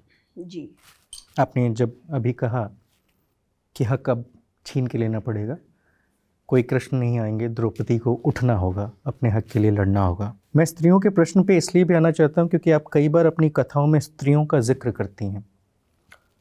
क्या आपको नहीं लगता कि हमारे समाज में स्त्री जिस तरीके से उसके ऊपर उसका धर्म थोपा गया है, वो निभाते निभाते, सामाजिक ताने बाने बुनते बुनते कहीं खो गई है, शोषित होने को ही वो अपना धर्म मानना शुरू कर चुकी है? बिल्कुल। और तभी ज़रूरत पड़ रही है कि जो लड़कियां आगे बढ़ रही है वो मेक श्योर करे कि वो अपनी जर्नी शेयर करे, क्योंकि एक लड़की के लिए बिल्कुल भी आसान नहीं है। क्योंकि मैं ये आसान करियर के ऑब्स्टिकल्स के लिए नहीं कह रही, क्योंकि वो तो इक्वली लड़के भी हैंडल कर रहे हैं। लड़कों को भी ऑब्स्टिकल्स वही देखने को मिल रही है, दिक्कतें वही है, पॉलिटिक्स उनके आसपास भी हो रहा है, पर लड़कियों के साथ एक एडिशनल हो रहा है, दैट इज लड़की है। जेंडर वाली जो दिक्कत आ रही है कि ये लड़की है, एक लड़की का ऑर्डर लेने में लोगों को प्रॉब्लम है। कि आज आप कहीं भी जा रहे हो तो सबसे पहले पूछते हैं पापा कहाँ हैं, भाई कहाँ हैं। वो आपसे डायरेक्टली बात ही नहीं करना चाहते कि इसको क्या दिमाग होगा इस चीज़ में। मैंने कल ही ये बात किसी से कही थी कि हम फ्लाइट में जा रहे हैं और मैं नॉर्मली बैठी हूँ, पीछे की सीट से आवाज़ आ रही है, बात करे, बहुत टर्बुलेंस हो रहा है। एंड अचानक से saying, जरूर लड़की पायलट होगी। एंड आई एम लाइक, क्या लॉजिक है इसके पीछे? क्या उसने कम पढ़ाई करी है? कि क्या वो पैसे देकर पायलट बन गई है कि नहीं मैं पढ़ाई तो नहीं करूंगी, बस मेरे को डिग्री दे दो? उसने उतनी ही मेहनत करी होगी जितनी एक पुरुष ने मेहनत की है उस पढ़ाई को, उस जगह को हासिल करने के लिए। लेकिन आप 1 मिनट नहीं लगाते ये बोल करके लड़की ये कर रही होगी। अच्छा ऐसा है, लड़की ही होगी। तो ये एक एक्स्ट्रा प्रॉब्लम है लड़कियों के साथ जो आगे बढ़ने में बहुत दिक्कत है।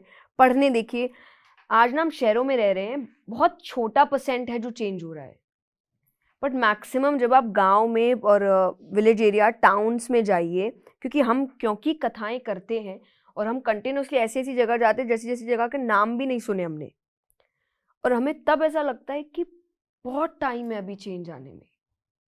आप मतलब अगर वो पढ़ने भी दे रहे हैं तो वो ये दे रहे हैं कि अपनी हद में रहो, हम करने दे रहे हैं, हम तुमको पढ़ने दे रहे हैं, हम तुमको कमाने दे रहे हैं, फिर भी मुंह बंद करके रहो क्योंकि हम ये करने दे रहे हैं। ये चीजें अभी तक है कि इंडिपेंडेंस मिलने के बाद भी, एक लड़की इंडिपेंडेंट होने के बाद भी नहीं है कि उसको पूछना पड़ेगा, उसको काम करने के लिए भी पूछना पड़ेगा, उसको छुट्टी लेने के लिए भी पूछना पड़ेगा। तो अभी बहुत टाइम है चेंज आने में। कि वही बात है, रील्स देखते हैं ना, इसलिए अच्छी रील्स देखिए। मैंने बहुत अच्छी रील देखी थी कि दुनिया बहुत आगे बढ़ रही है, बहुत बदलाव आ रहा है, हर कोई चाहता है मेरी बेटी आगे बढ़े, मेरी बेटी पढ़ाई करे, मेरी बेटी चांद पे जाए, जाने से पहले 4 पराठे 2 चाय बना के जाए। तो दिस इज नॉट चेंज। कि आज सब कुछ करने के बाद भी एक्सपेक्टेड है कि घर आके काम वही करेगी, घर की जिम्मेदारी उसी की है, और जहां थोड़ी सी चूक हुई कि सबसे पहले घूम फिर के सारा ब्लेम उसके काम पे जाता है। और वही अगर मर्द से चूक हो रही है तो भाई इतना काम करता है, वो इतनी मेहनत कर रहा है, थका हुआ है, अब घर भी थोड़ी वही देखेगा। आज बच्चा है, दोनों काम करके घर, और मेरी आंखों देखी बातें हैं, मैं ये कोई किताब से पढ़ी बातें नहीं कर रही, दोनों बाहर काम कर रहे हैं। बच्चा है, दादा दादी या जो भी बच्चे को संभालते हैं, जब घर आए तो बच्चा पिता के पास जा रहा है तो वो कहते हैं नहीं ले लो, अभी पापा को परेशान नहीं करना, पापा थके हुए हैं। और जब वो मम्मी के पास जा रहा है और मम्मी अगर बोल दे रही है कि यार तुम एक बार थोड़ी देर देखो ना, इतना क्या थक गई कि बच्चे को ही नहीं संभाल सकती, वो थक सकता है, ये क्यों नहीं थक सकती? तो ये जो छोटी छोटी, और फिर ये कहते हैं इतनी सी बात के लिए लड़ रहे हो, इतनी सी बात के लिए इतना तमाशा हो रहा है। आपको नहीं पता ना, आपके साथ हो नहीं रहा। जब होगा तो आपको समझ आएगा कि ये बातें कितनी दुखती है कि यार काम तो उतना ही कर रही हूँ, पैरों पर मैं उतनी ही खड़ी हूँ, काबिल मैं उतनी ही हूँ, मुझे ही क्यों सुनना पड़ रहा है हर चीज, और हर चीज की जिम्मेदारी मुझ पर ही क्यों है? हाँ, आज के टाइम पे शहरों में मैं कहूँगी, क्योंकि मैं अप्रिशिएट करती हूँ इस चीज़ को, बहुत मर्द ऐसे हैं जो बहुत बदल चुके हैं कि आज वो पूरी जिम्मेदारी निभाते हैं, वो साथ में, and it's very good. But I would say कि वो मर्द उस चीज़ को बाहर बोले।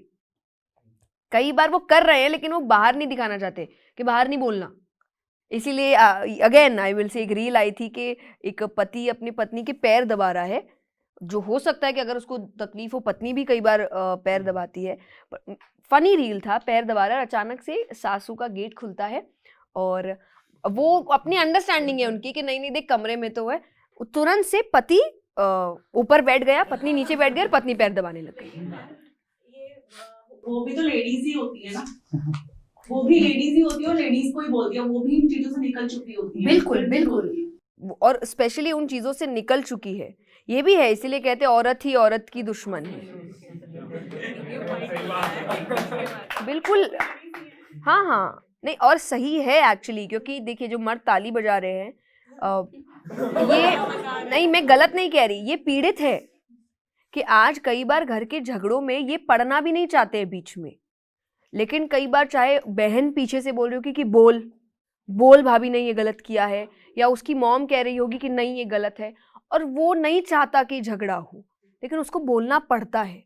पर उसको पीछे से कौन प्रेशराइज कर रहा है इस चीज़ के लिए? लेडीज। तो इसलिए मैं कह रही हूँ कि कई बार वो भी भुगत रहे हैं इस चीज़ में कि उनके लिए वो गलत नहीं है, वो चाह रहा है कि अगर ये ठीक है मेरी वाइफ काम कर रही है, पर आपको खड़े होना पड़ेगा, क्योंकि वो लड़की आपके पीछे आई है। वो अपना पूरा घर छोड़ के, सिर्फ देखा जाए तो उसका मेन रिश्ता सिर्फ आपसे है, आपसे ही सारा रिश्ता जुड़ा है। आज आप नहीं तो उसका किससे, आपके परिवार से क्या रिश्ता है? है कोई रिश्ता? कुछ नहीं।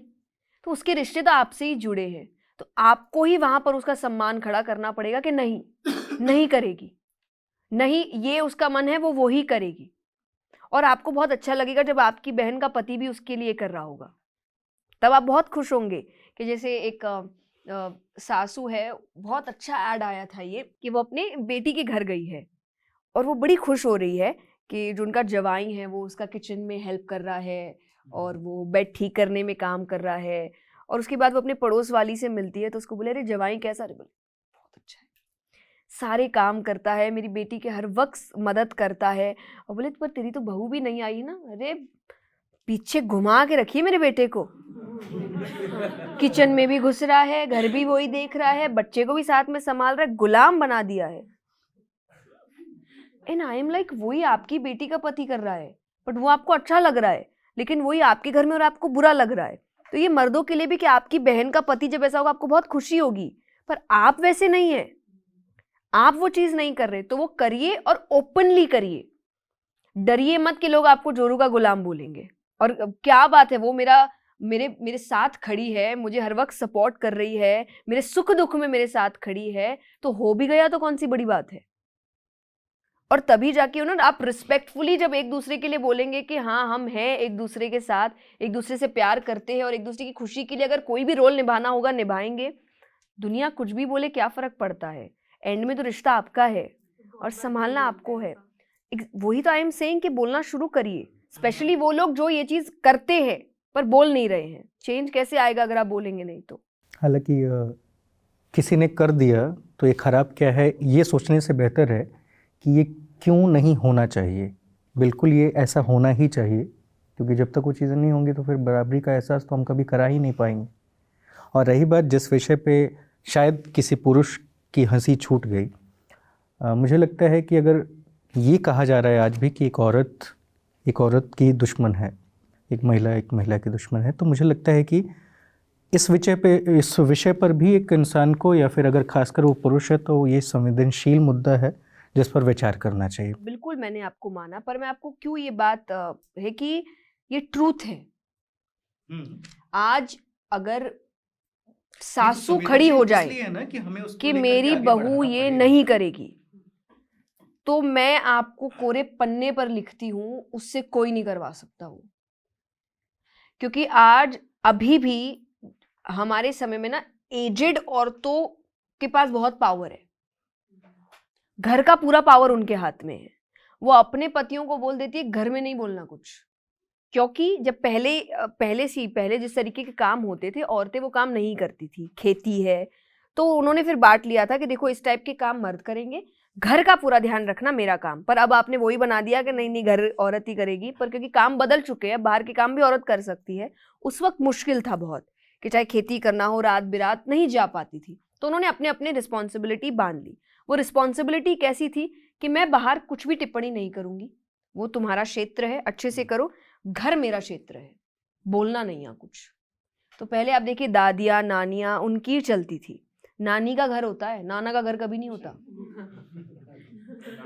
तो है ना, ये चीजें थी, उन्होंने जिम्मेदारियां बांटी थी। लेकिन आज भी ये चीज हल्की हल्की है कि जब बुजुर्ग जो महिलाएं हैं चलती घर में उनकी ही है, वो अगर आज खड़ी हो जाए कि मेरी बहू नहीं करेगी ये, मेरी बहू जो करना है वो उसका मन जो है करेगी, आई डोंट थिंक कोई मर्द वहां कुछ बोल सकता है। बट वही बोल रही है करेगी, वही बोल रही है पीहर नहीं जाएगी, वही बोल रही है माँ बाप से इतना क्या मिलना है। अब ये ट्रॉमा कहाँ से आ रहा है? उसके साथ वही हुआ था। पर गलती कहाँ हो जाती है कि जब आपके साथ हो गया, दूसरे के साथ मत करिए। पर उसको लग रहा है क्यों हम तो करेंगे, ये नहीं आई है, इसको क्यों एंजॉयमेंट मिले, जब मैंने देखा तो ये कैसी, हमने ही सहन किया है, तुम भी करो। ये बंद होना चाहिए कि जो आपके साथ गलत हो गया, मेक श्योर वो दूसरे के साथ नहीं होना चाहिए। उस दिन आई थिंक एक बेटर चेंज आएगा। आप दूसरों को चेंज नहीं कर सकते, ये रियलिटी है। यू कैन ट्राई, बट आप जबरदस्ती तो नहीं कर सकते। देखिए जबरदस्ती से चीजें ठीक हो जाती, कृष्ण महाभारत नहीं होने देते, नहीं हो सकती। उन्होंने समझाया, दुर्योधन को बहुत समझाया, उनकी बेइज्जती भी हुई। बीच सभा में दुर्योधन ने कहा मैं बंदी बना दूंगा, भगवान को बोल रहे हैं वो, भगवान चुप है। भगवान ने एंड में ये कहा, कोशिश की थी मैंने रोकने की कि युद्ध ना हो, लेकिन जब व्यक्ति समझने को तैयार नहीं, तब भगवान यही कहेंगे तब तुम्हारे कदम मायने रखते हैं। तुम वेट करोगे वो सुधरे तो मैं सुधरूं, नहीं सुधरेगा वो, पर आप रोते रहेंगे क्या उसके चक्कर में? तो ठीक है, मैं कैसे अपनी लाइफ को ठीक कर सकता हूँ, उस पर आप काम करिए। तो इस परिस्थिति में अगर कोई महिला चाहे कि वो डाइवोर्स ले ले, तो फिर वही समाज इतना प्रेशर बना देता है कि फिर वो अपने हिस्से का जीवन जीने का चुनाव नहीं कर पाती है। समाज कब प्रेशर नहीं बनाता आप पे? आप कुछ भी नया करिए, बनाएगा।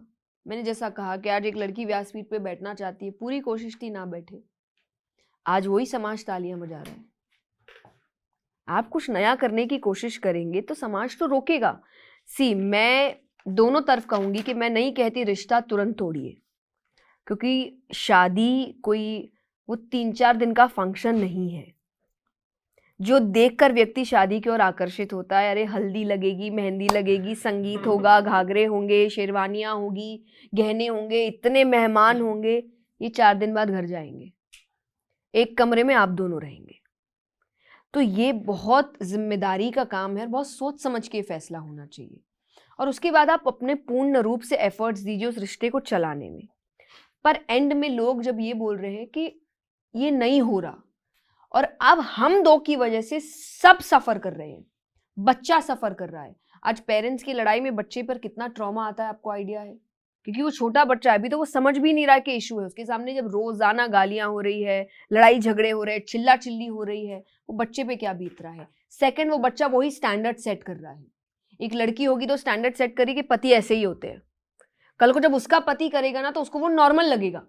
जो आपने भी कहा कि लड़कियों को अभी नॉर्मल लगने लगा है कि जो अत्याचार हो रहा है वो होता है, मतलब होता ही तो आया है, इसमें क्या अब ऐसी बात है कि मैं मना करूं या ना करूं। तो उनको नॉर्मल लग रहा है क्योंकि उन्होंने देखा वही है। आधी से ज्यादा यूथ फिर वो देखकर सोच रहे हैं हमको शादी ही नहीं करनी, अगर शादी ऐसी हो तो। ये होने की बजाय तो अच्छा अलग हो जाना। क्या आप अगर सबकी जिंदगियां खराब कर रहे हैं क्योंकि सिर्फ आपकी 2 जिंदगियां जुड़ नहीं पा रही, तो इससे अच्छा अलग होके सबको आप शांति से रहने दें। अच्छा, एक चीज़ और बताइए, 2-3 मेरे पर्सनल और व्यक्तिगत अनुभव के साथ सवाल हैं जो मैं आपसे समझना चाहता हूँ कि अगर 2 व्यक्ति एक दूसरे के साथ हैं, आजकल तो खैर शहरों में कैजुअल और लिव इन रिलेशनशिप के कल्चर बहुत ज़्यादा आगे आ रहे हैं। हालांकि कुछ सरकारें ऐसी हैं कि उस लिव इन कल्चर पे भी रोकना चाहती हैं, अपनी नज़र बना के रखना चाहती हैं। बहरहाल, तो 2 लोग जब समझदारी के साथ एक दूसरे के साथ जुड़ते हैं, आते हैं, फिर साल, 1.5 साल, 2 साल, 2.5 साल, 3 साल बाद कुछ चीज़ें हैं, जब आप एक दूसरे को बहुत बेहतर जान लेते हैं तो मालूम होता है कि ये चीज़ें मुझे पसंद नहीं है, वो चीज़ें पसंद नहीं है। लोग उस स्थिति में एक दूसरे की समझ को समझते हुए आपकी कुछ बुरी चीज़ों को मैं अडॉप्ट कर लूँ, उसे बेहतर कर लूँ, बैठ के बातचीत कर लूँ, इसे छोड़ वो अलग हो जाना चाहते हैं। ये चाहे किसी लिव इन में हो या फिर किसी शादी में हो। तो ऐसे कंडीशन पे आप क्या कहेंगे कि क्या लोगों को पहले बैठ के बातचीत करनी चाहिए? समझ देखिए, हमको पता नहीं है। मैं अब इसमें वही 2 पार्ट्स है कि एक, जैसा मैंने कहा, एफर्ट्स पूरे दीजिए, बातचीत करिए, कम्युनिकेट करिए, पर किसी के रिश्ते में क्या चल रहा है आपको नहीं पता है। और हर बार लोग ना बता भी नहीं पाते हैं क्योंकि वो ओपनली इतना डिस्कस हो नहीं सकता, तो वो आपको सिर्फ इतना बताते कि देखो नहीं हो रहा इसलिए अलग हो रहे। आपको अंदरूनी नहीं पता दोनों के बीच क्या चल रहा है, उन्होंने कितनी बार इसको ठीक करने की कोशिश की होगी। उसमें से एक होगा जो ठीक होना ही नहीं चाहता या एक होगा जो ठीक करना ही नहीं चाहता। मैक्सिमम टाइम मैं जो टिपिकल रिलेशनशिप्स होते हैं कि अंदरूनी बातें मैं उस पर डिस्कस नहीं करती कि आपको किससे शादी करनी चाहिए, कहाँ करनी चाहिए, कैसे रहना चाहिए। मैंने कभी इस पर टिप्पणियाँ नहीं करी क्योंकि मुझे लगता है ये बहुत ही पर्सनल डिसीजन है और मैं या कोई भी और चौथा तीसरा नहीं होता बताने वाला कि आपको कैसे रखना है। आपका रिलेशनशिप आपको हैंडल करना है। 2 ही चीज़ कहेंगे, एफर्ट्स पूरे दीजिए, अन्याय सहिए मत। अन्याय तो पहले दिन छोड़िए, क्योंकि बाद में सालों बाद अगर आप कहेंगे मुझे रेड फ्लैग्स दिख तो रहे थे पर समझ नहीं आया, तो मत करिए। दिख रहे हैं तो नोटिस करिए, क्योंकि बाद में तकलीफ बहुत होती है, सबको होती है कि ब्रेकअप होने के बाद कहते जिसका होता है उसी को पता चलता है। ये सच्ची बात है क्योंकि आप हर चीज़ बाहर शेयर नहीं कर सकते, आप हर किसी को नहीं बता सकते कि रियलिटी में क्या हुआ। तो जूझना तो आपको अकेले ही है। तो जब अलग हो तो बस इतना याद रखो कि पूरा कॉन्फिडेंस हो, हमने एफर्ट्स पूरे दिए थे, मुझे अलग होने का कोई गिल्ट नहीं है। अब गिल्ट नहीं होना चाहिए कि शायद थोड़ा ट्राई करते तो हो जाता, then don't do that, try. लेकिन अलग फिर उसी शर्त पे होना कि आज मुझे कोई इस चीज़ का गिला नहीं होगा कि मैंने अपना 100% मैंने दिया, मैंने सब कुछ किया, मैंने पूर्ण रूप से कोशिश की इस रिश्ते को चलाने के लिए, नहीं चला तब मुझे कोई गिल्ट नहीं है कि मैं इस रिश्ते से बाहर आना चाहती हूँ या आना चाहता हूँ। ये मेक श्योर करिए। अगला सवाल पूछूं? हाँ जी। ये भी थोड़ा सा अपनी समझ के लिए भी है और ख़ासकर युवाओं के लिए है। मौजूदा वक्त में प्रेम को आप कैसे देखती हैं? और दूसरा, क्या प्रेम आज की डेट में अनकंडीशनल है? और इसी में अगला कि जो राधा कृष्ण या फिर मीरा के दौर का प्रेम था, क्या आपको लगता है कि आज भी वो उपस्थित है? ये तो एकदम स्ट्रेट फॉरवर्ड है, नो नॉट एट ऑल। और कोशिश भी मत करिए अपने प्रेम को राधा कृष्ण के प्रेम से कंपेयर करने की, क्योंकि हमारा प्रेम स्वार्थ का है और जो है एक्सेप्ट करो। हमारे नीड्स है, हमारे कुछ वांट्स है, हमारी लिस्ट तैयार होती है कि हमको कैसा पार्टनर चाहिए, और जब आपकी लिस्ट तैयार है तो अनकंडीशनल हो नहीं सकता। तो अनकंडीशनल लव मैं नहीं कहती कि दुनिया में कहीं भी है, वो सिर्फ भगवान ही आपसे करते हैं। आप भी भगवान से नहीं करते, आप भी भगवान से अपने फायदे के लिए काम कर रहे हैं। मेरा काम बनाता जाए तब तक ठीक है, जब मेरा काम नहीं बनाएगा तो मुझे भगवान अच्छा नहीं लगता। ये जनरल, इसीलिए आप देखिए मैं इतने का प्रसाद चढ़ा रहा हूँ, मैं इतना का कर रहा हूँ, और जब नहीं तो कहीं और चलते हैं। मैं कथा में एक बात कहती हूँ कि आज मनुष्य इतना स्वार्थी हो गया है कि वो भगवान की भक्ति भी स्वार्थ से कर रहा है, और उसका एक काम ना बने तो भगवान बदल ले। ये रियलिटी है आज, ऐसी स्थिति हो गई है। तो ऐसे में अनकंडीशनल लव तो एकदम ही नहीं है। सेल्फलेस है जो आपके पेरेंट्स आपसे करते हैं, और ये हर उस व्यक्ति को पता चलेगा जब उसका बच्चा होगा। उतना प्यार आप किसी से नहीं कर सकते जो आप अपने बच्चे से करते हैं, और एकदम वो सेल्फलेस है। माँ बाप को आपसे कुछ नहीं चाहिए, माँ बाप का भी सब कुछ आपका है, अंत में वो सब कुछ आपको ही देके जा रहे हैं, आपके लिए ही कमा रहे हैं, और आपका भी सब कुछ आपका है। उनको आपसे सिर्फ इतना चाहिए कि आप दिन का कुछ समय उनसे अच्छे से बात कर ले, उनका सम्मान कर ले। एक एज के बाद जब आप सब कुछ खुद कर रहे हैं, तब भी आप दिन में 1-2 बार बैठकर उनसे पूछ ले कि मम्मी ठीक है ना, पापा ये कर लूँ ना, आपको क्या लगता है, कि उनको लगे कि मैं भी इम्पोर्टेंट हूँ। अब ऐसा नहीं है कि मेरे से कुछ पूछा नहीं जाता, मेरे डिसीजन सब मायने नहीं रखते, क्योंकि बच्चे बड़े हो गए हैं, सब अपना कर रहे हैं। तो थोड़ा सा आप ये चीज़ें करिए, वो इतने खुश हो जाएंगे जिसकी हद नहीं है। और एंड में माँ बाप के तरीके गलत हो सकते हैं, उद्देश्य गलत नहीं होते। आज अगर वो किसी करियर के लिए आपको मना करते हैं, मैं नहीं कह रही कि आप उनकी बात मान जाइए, नो, पर हम जब रिबेल बन जाते हैं उस वक्त एक बार बस सोचिए वो मना क्यों कर रहा है। क्योंकि उसको लग रहा है यहाँ पे इतना सक्सेसफुल नहीं होगा, पैसा नहीं कमाएगा, लाइफ कंफर्टेबल नहीं होगी तो दुख पाएगा, फिर कैसे रहेगा, मेरे जाने के बाद क्या होगा, कौन ध्यान रखेगा, ये इंटेंशन है उनका।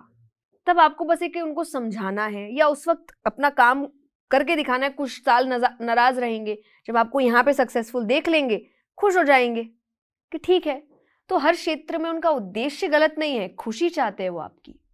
नॉर्मल रिलेशनशिप में आप ये मान के चलिए कि आपको कुछ चीज़ें देखनी पड़ती है, सिर्फ प्यार से ज़िंदगी नहीं चलती।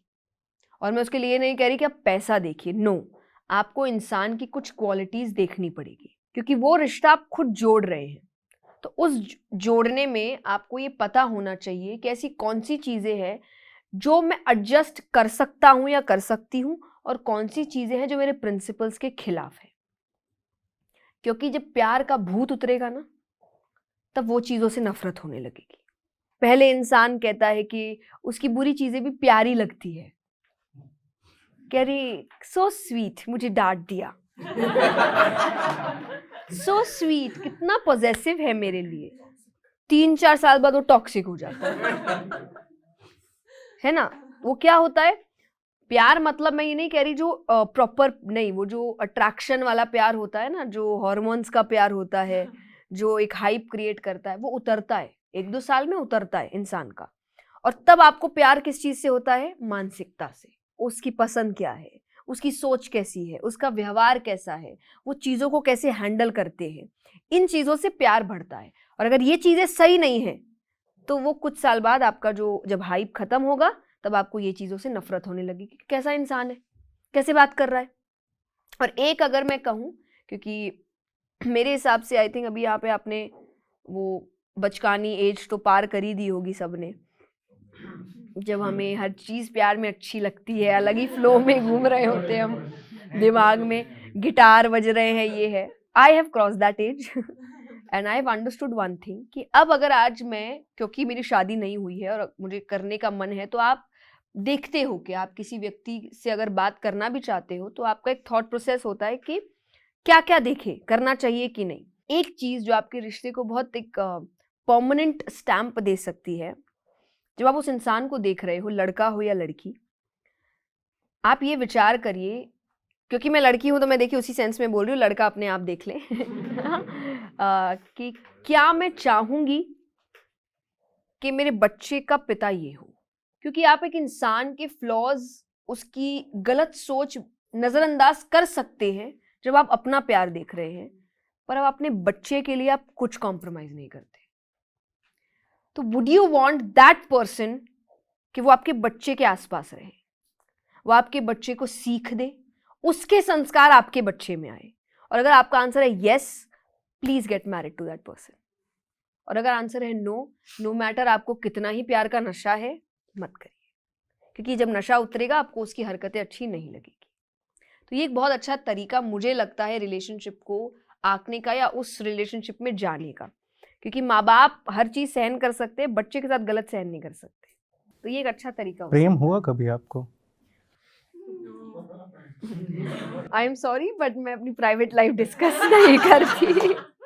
हाँ, एंड मैं सच्ची नहीं करती। मैं कुछ चीज़ें मुझे लगता है कि मेरी लाइफ में प्राइवेट है और मैं खुश हूँ कि वो प्राइवेट है, ज़्यादा लोगों को नहीं पता, और सबके अंदर एक क्यूरियोसिटी है जो बनी रहनी चाहिए। मतलब आप हमें रील का मटेरियल नहीं देंगे? बिल्कुल। मतलब आप बेहद सुंदर भजन गाती हैं, आप खुद भी बेहद सुंदर हैं, आपके भजनों से लोग मुग्ध हो जाते हैं। सामवेद के दौर से ईश्वर के करीब पहुंचने का संगीत एक रास्ता रहा है, हजारों वर्षों की जर्नी है, और वहाँ से जब आप यहाँ पहुँचते हैं तो मैं आपसे ये समझना चाहता हूँ कि क्या ये मामला सिर्फ संगीत तक सीमित है या फिर इसके अन्य पहलू भी हो सकते हैं या है? मतलब आपकी सेंस में मैंने क्वेश्चन समझा नहीं कि संगीत के रूप में आप आध्यात्म से जुड़ने की बात कर रहे हैं या मुझसे कह रहे हैं और भी रोल्स? नहीं, संगीत के रूप में। मुझे नहीं पता, क्योंकि मैंने बहुत डिटेल्ड वर्जन में इसकी पढ़ाई नहीं करी है। मैंने ये सोचकर संगीत नहीं अपनाया था कि मतलब ये आध्यात्म से जुड़ने का एक तरीका है, या तरीका है भी, इसीलिए शायद भजन सत्संग हमेशा से होते आए हैं, पर मतलब मैंने सोचा नहीं था ऐसा, इसलिए मैंने इसकी पढ़ाई करी नहीं। मुझे था कि बचपन से ही आपके घर में भजन बजते हैं और मैंने शुरुआत भजनों से करी है। मैं कोई डे 1 से कथा नहीं करती थी, पहले मैं भजन गाती थी, तो मैं भगवान के ही भजन गाती थी और मुझे अच्छा लगता था। और आज मुझे ऐसा लगता है कि अध्यात्म से जुड़ी हुई चीज़ इसलिए है क्योंकि मुझे दुनिया में कोई चीज़ उतना सुकून नहीं दे सकती जो मुझे भजन देते हैं। आज भी अगर मुझे ऐसा लगता है कि मैं बहुत स्ट्रेस में हूँ या मेरी लाइफ में चीज़ें खराब हो रही है, बिखर रही है और मैं हेल्पलेस फील कर रही हूँ, the only thing I do कि मैं भजन सुनती हूँ और विद इन मिनट्स मैं अपने आप को बहुत काम महसूस करती हूँ कि तब मेरा दिमाग स्ट्रेस से सीधा सल्यूशन पे चला जाता है कि it's okay, life is unfair, but आपको सल्यूशंस निकालने पड़ेंगे कि आप इस परिस्थिति का कैसे सामना करें। आप सिर्फ ये नहीं बोल सकते कि गलत हो रहा है, आपको कुछ ना कुछ काम करना पड़ेगा, वरना ये थॉट आपको बार बार परेशान करेगा। तो वो भजन मेरे को उस शोर से शांति की ओर लेकर जाता है कि नहीं टेंशन मत लो, पहले शांत हो जाओ, उसके बाद देखते क्या अपनी सोल्यूशन निकाल सकते। मेरे लाइफ में ये एक पार्ट है और इसीलिए मुझे लगता है कि संगीत या भजन आपको आध्यात्म से जोड़ सकता है, क्योंकि ये मैं अपने एक्सपीरियंस से कह रही हूँ। और ऐसे भी भले ही मैंने स्टडी नहीं करी है पर स्टडी हुई है, फैक्ट्स दिखाते हैं कि म्यूजिक आपको स्पिरिचुअल बनाने का एक बहुत बड़ा पार्ट हो सकता है. That includes mantras. मंत्र जाप एक बहुत बड़ा मेडिटेशनल प्रोसेस है जिसको वेस्ट में ट्रांसेंडेंटल मेडिटेशन कहते हैं, जबकि है आपकी चीज पर नए नाम नए पैकेजिंग के साथ आपको परोसा जा रहा है. पर ये आपके संत, आपके जो ऋषि इत्यादि थे, मंत्रों का जाप करते थे जब वो भगवान का तप करने बैठते थे. तो ये सबसे हाई फॉर्म ऑफ मेडिटेशन माना गया है. आप मंत्रों का जाप करिए, पर मन में नहीं, आवाज के साथ किया जाता है. माने एक टोन में म्यूजिक के साथ किया जाता है, चाहे ओम है, और उससे आपके बॉडी में एक अलग चेंजेस आते हैं mentally, emotionally and everything. That shows कि म्यूजिक एक बहुत बड़ा पार्ट है स्पिरिचुअलिटी का. कसमें वादे प्यार वफा सब बातें हैं बातों का क्या. आग्रह करूं एक, देखिए तो गाना है. तो यही आग्रह है. मैं कथा में गाती हूँ. तो कथा में जब एक प्रसंग करते हैं कि आप सब करिए पर आपको रियलिटी पता होनी चाहिए. मैं गृहस्थ, क्योंकि मैं खुद गृहस्थ में हूँ, मैं कोई इसके अगेंस्ट बात नहीं करती, बट कोई कॉर्नर में दिमाग में मेरे को पता है कुछ परमानेंट नहीं है, कोई रिश्ता परमानेंट नहीं है, कोई लोग आपके जीवन में परमानेंट नहीं है. सब जाएंगे, कोई जल्दी चला जाएगा, कोई मृत्यु की वजह से चला जाएगा, कोई परेशानियों की वजह से चला जाएगा, किसी से रिश्ते टूट जाएंगे. एक ही जीवन में आपका रिश्ता है भगवान से जो टूटता ही नहीं है कभी. आप तोड़ दोगे तब भी वो नहीं तोड़ेगा, आप नहीं मानोगे तब भी वो आपका ध्यान रखेगा. ये अकेला रिश्ता है जो आपका साथ नहीं छोड़ता. तो ये आपको याद रखना है. तो उस पर मैंने जब ये कविता, गाना, पापा लोग सुनते हैं, पुराना गाना है बहुत, तो मैंने कहा था कि ये तो कथा में करने वाली बात है कि आप रियलिटी दिखाओ लोगों को. मेरा गला खराब है वैसे, डोंट जज मी, ओके. कसमें वादे प्यार वफा सब बातें हैं बातों का क्या.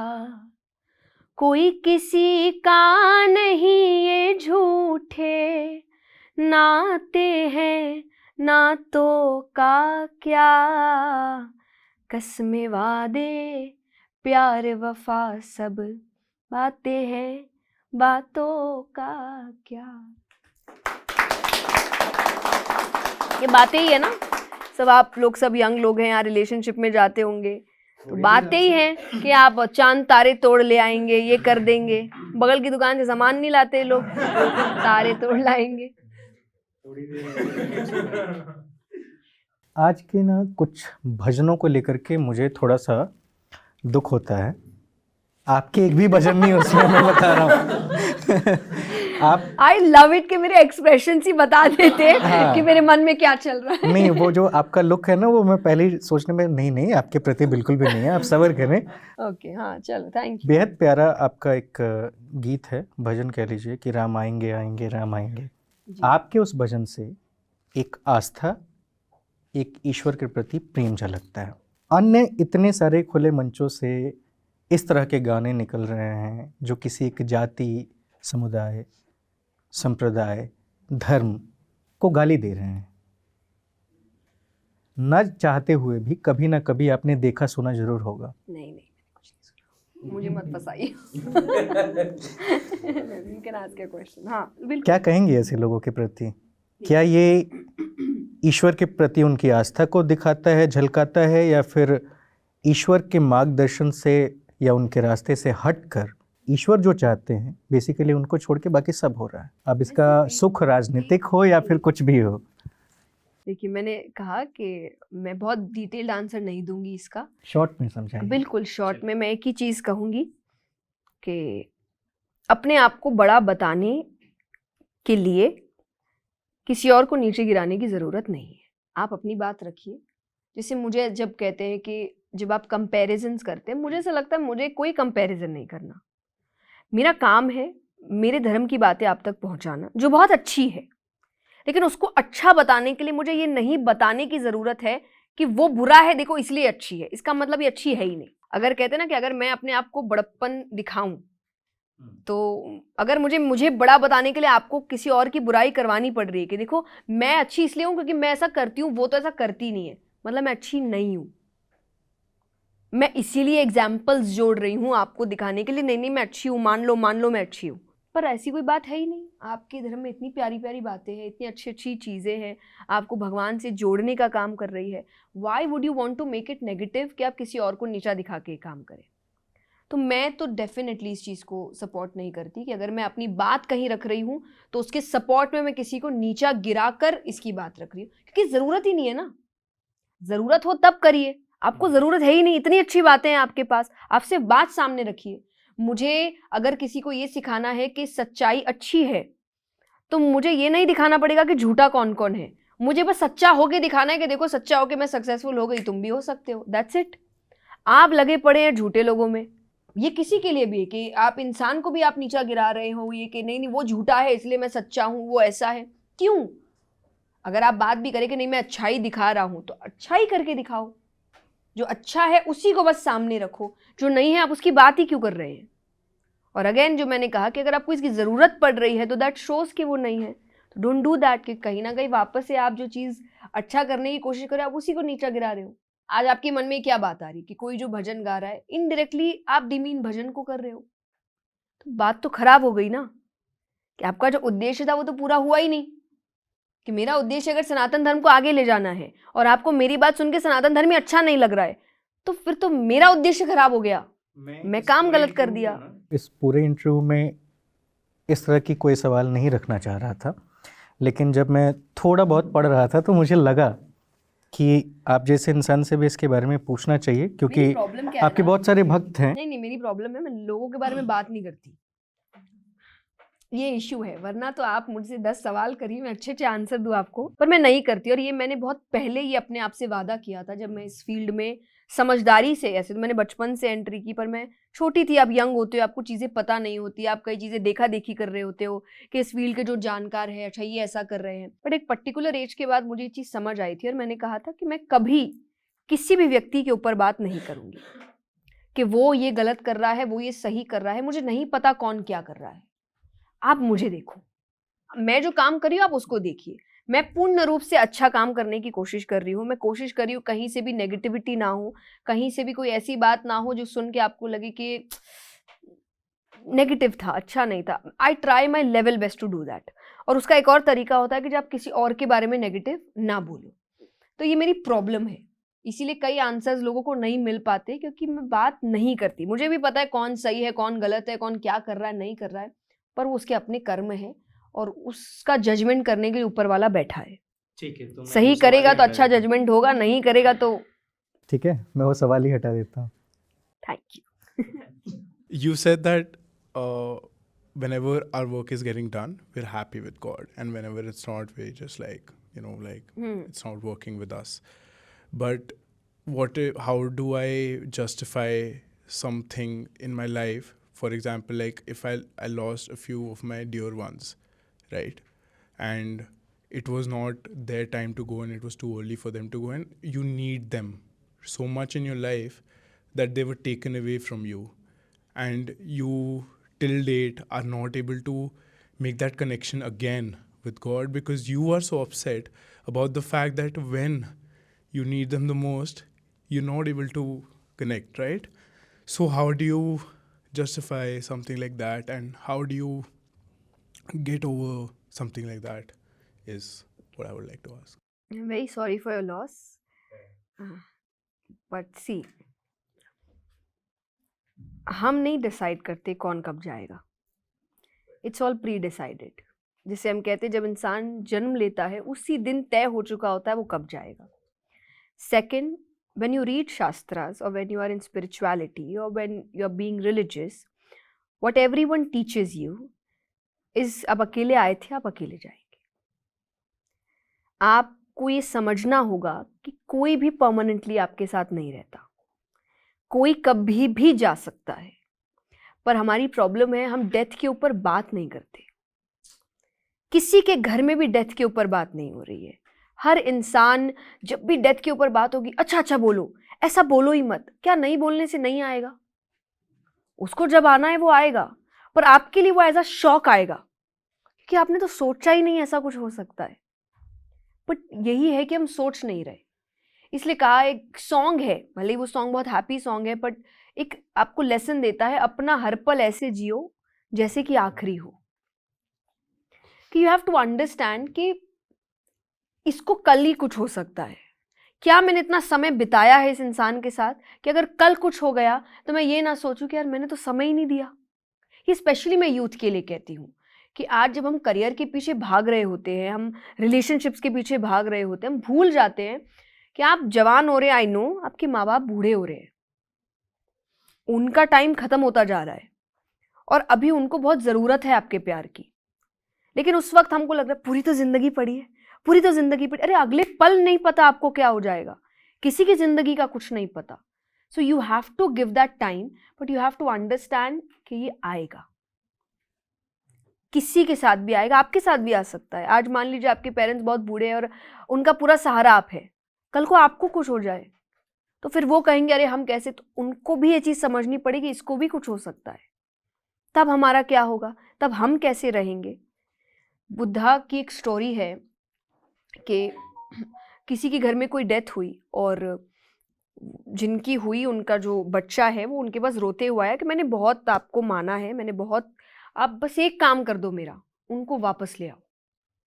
मैं हर बात मानूंगा आपकी, मैं हर चीज़ आपके हिसाब से करूंगा, मैं पूरी लाइफ आपको दे दूंगा, आप बस उनको वापस ले आओ। उन्होंने कहा मैं ले आऊँगा, मुझे बस एक मुट्ठी चावल चाहिए।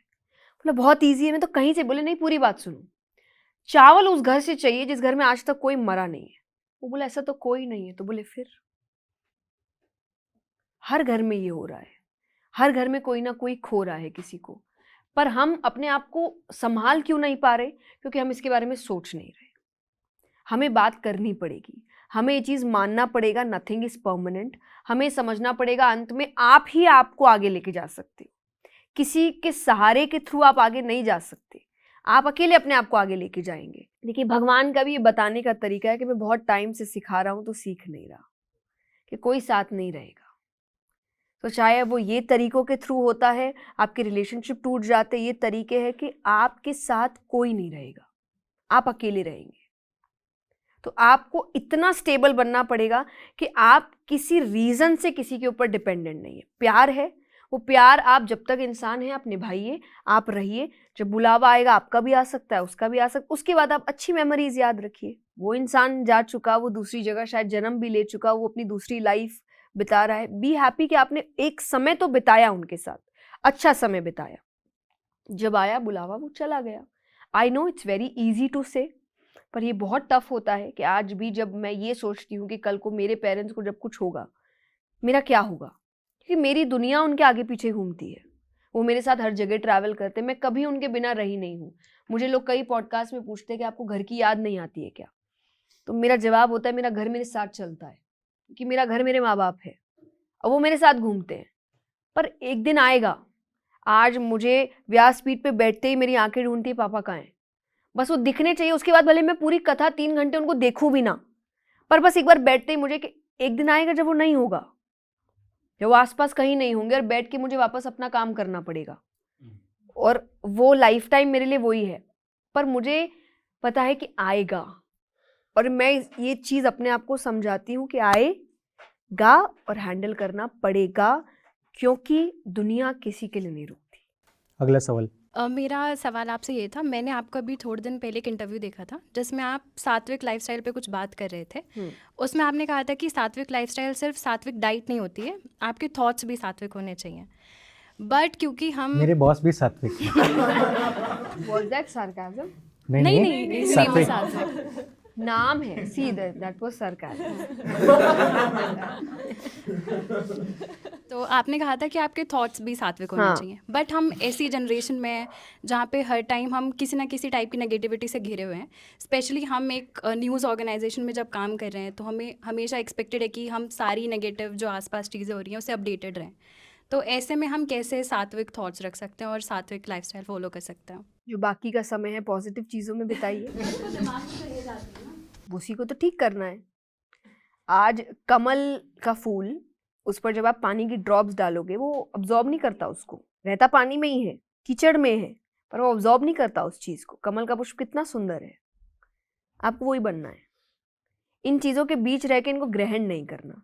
वो होता है जब अपना बाकी का समय आप अच्छी चीज़ों के साथ बिता रहे हैं। अब आप क्या कह रहे हैं कि आप मान लीजिए ऑफिस में हैं, आपको पता है आपके आसपास न्यूज़ है, आज ये हो गया, आज वो हो गया, किया। घर जाके आप अच्छी चीज़ें देखिए, आप अच्छी बातें सुनिए। आप आज रील भी तो इंसान क्या क्या देख रहा है, आप देखो, आप घंटों रील में, आप अच्छी चीज़ें देखो ना, आप फनी चीज़ें देखो जो आपको हंसाए, जो आपको खुश करे। पर आप देखिए अजीब चीज़ें रहे हो। आज रात को व्यक्ति कुछ भी देख रहा है ना, और उसको अंत में ऐसा लग रहा है कि जब सो रहे थे कि मैं क्या देख रहा था और मैं क्यों इतनी देर तक देख रहा था इस चीज़ में। तो आप, और ऐसा तो नहीं वो रील ज़बरदस्ती रहती है, आप देख रहे हो ना, आप चाहे तो हटा सकते हो उसको, लेकिन आप देख रहे हो, आप खुद कर रहे हो वो चीज़।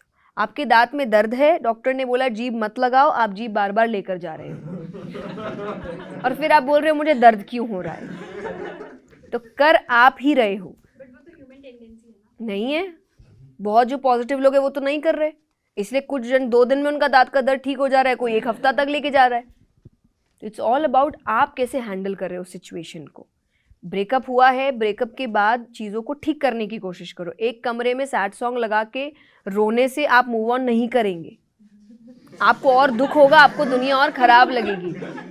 आप कमरे से बाहर निकलिए, पेरेंट्स के साथ समय बिताइए, दोस्तों के साथ समय बिताइए, वो आपको हेल्प करेगा मूव ऑन करने में।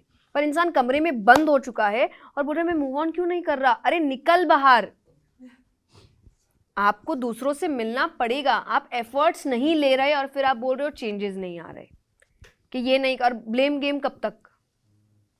आप कहे वो ऐसा बोल रहा है, वो ऐसा नेगेटिव, ऐसा, वो मस्त है अपनी लाइफ में, रो आप रहे हैं। चलो ठीक है, आखिरी के 2 सवाल, उसके बाद रैपिड फायर शुरू करेंगे। ओके 4-5 चीज़ें हैं रैपिड फायर में, वैसे मुझे कम समझ में आता है, फिर भी आप संभाल लीजिएगा।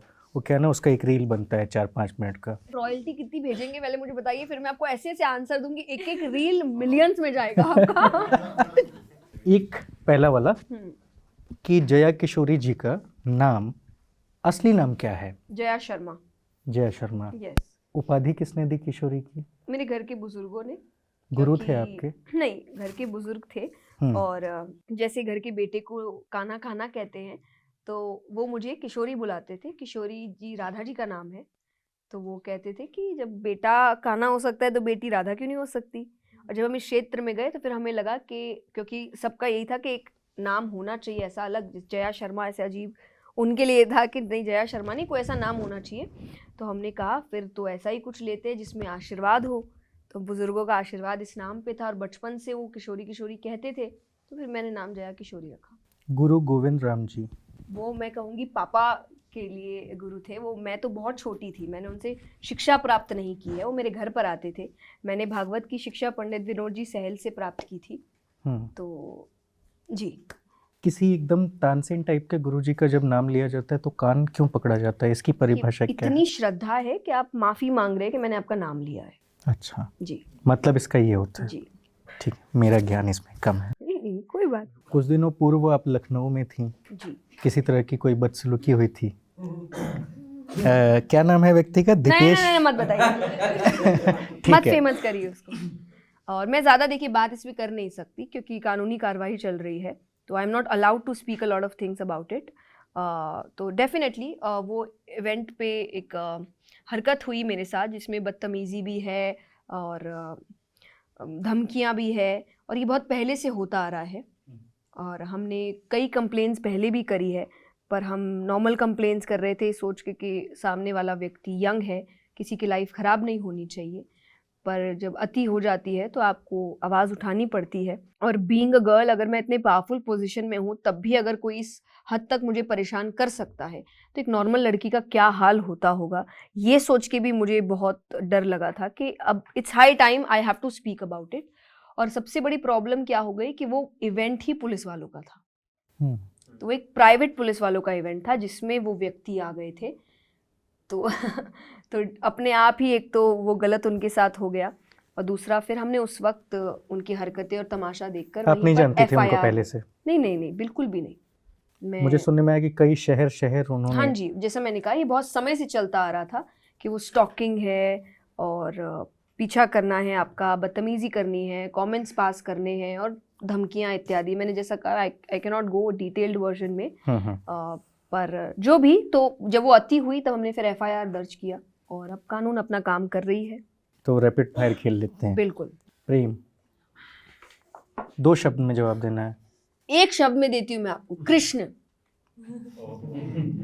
धीरेन्द्र कृष्ण शास्त्री, रूमर, आदरणीय, पर मैं जानती नहीं हूँ उनको, मैं उनसे कभी मिली नहीं हूँ, पर मेरे अगर जान, क्योंकि ये थोड़ा लंबा आंसर हो सकता है मेरे लिए, एक बेशक मैं शब्द, चाहता हूँ। हाँ एक शब्द मेरे लिए हो ही नहीं सकता ये। तो इसकी पूरी कहानी है, टू बी वेरी ऑनेस्ट, मैं हवा कहाँ से उड़ी थी? आई डोंट नो, और मुझे कुछ पता भी नहीं था, और शायद उससे पहले मैं उन्हें जानती भी नहीं थी।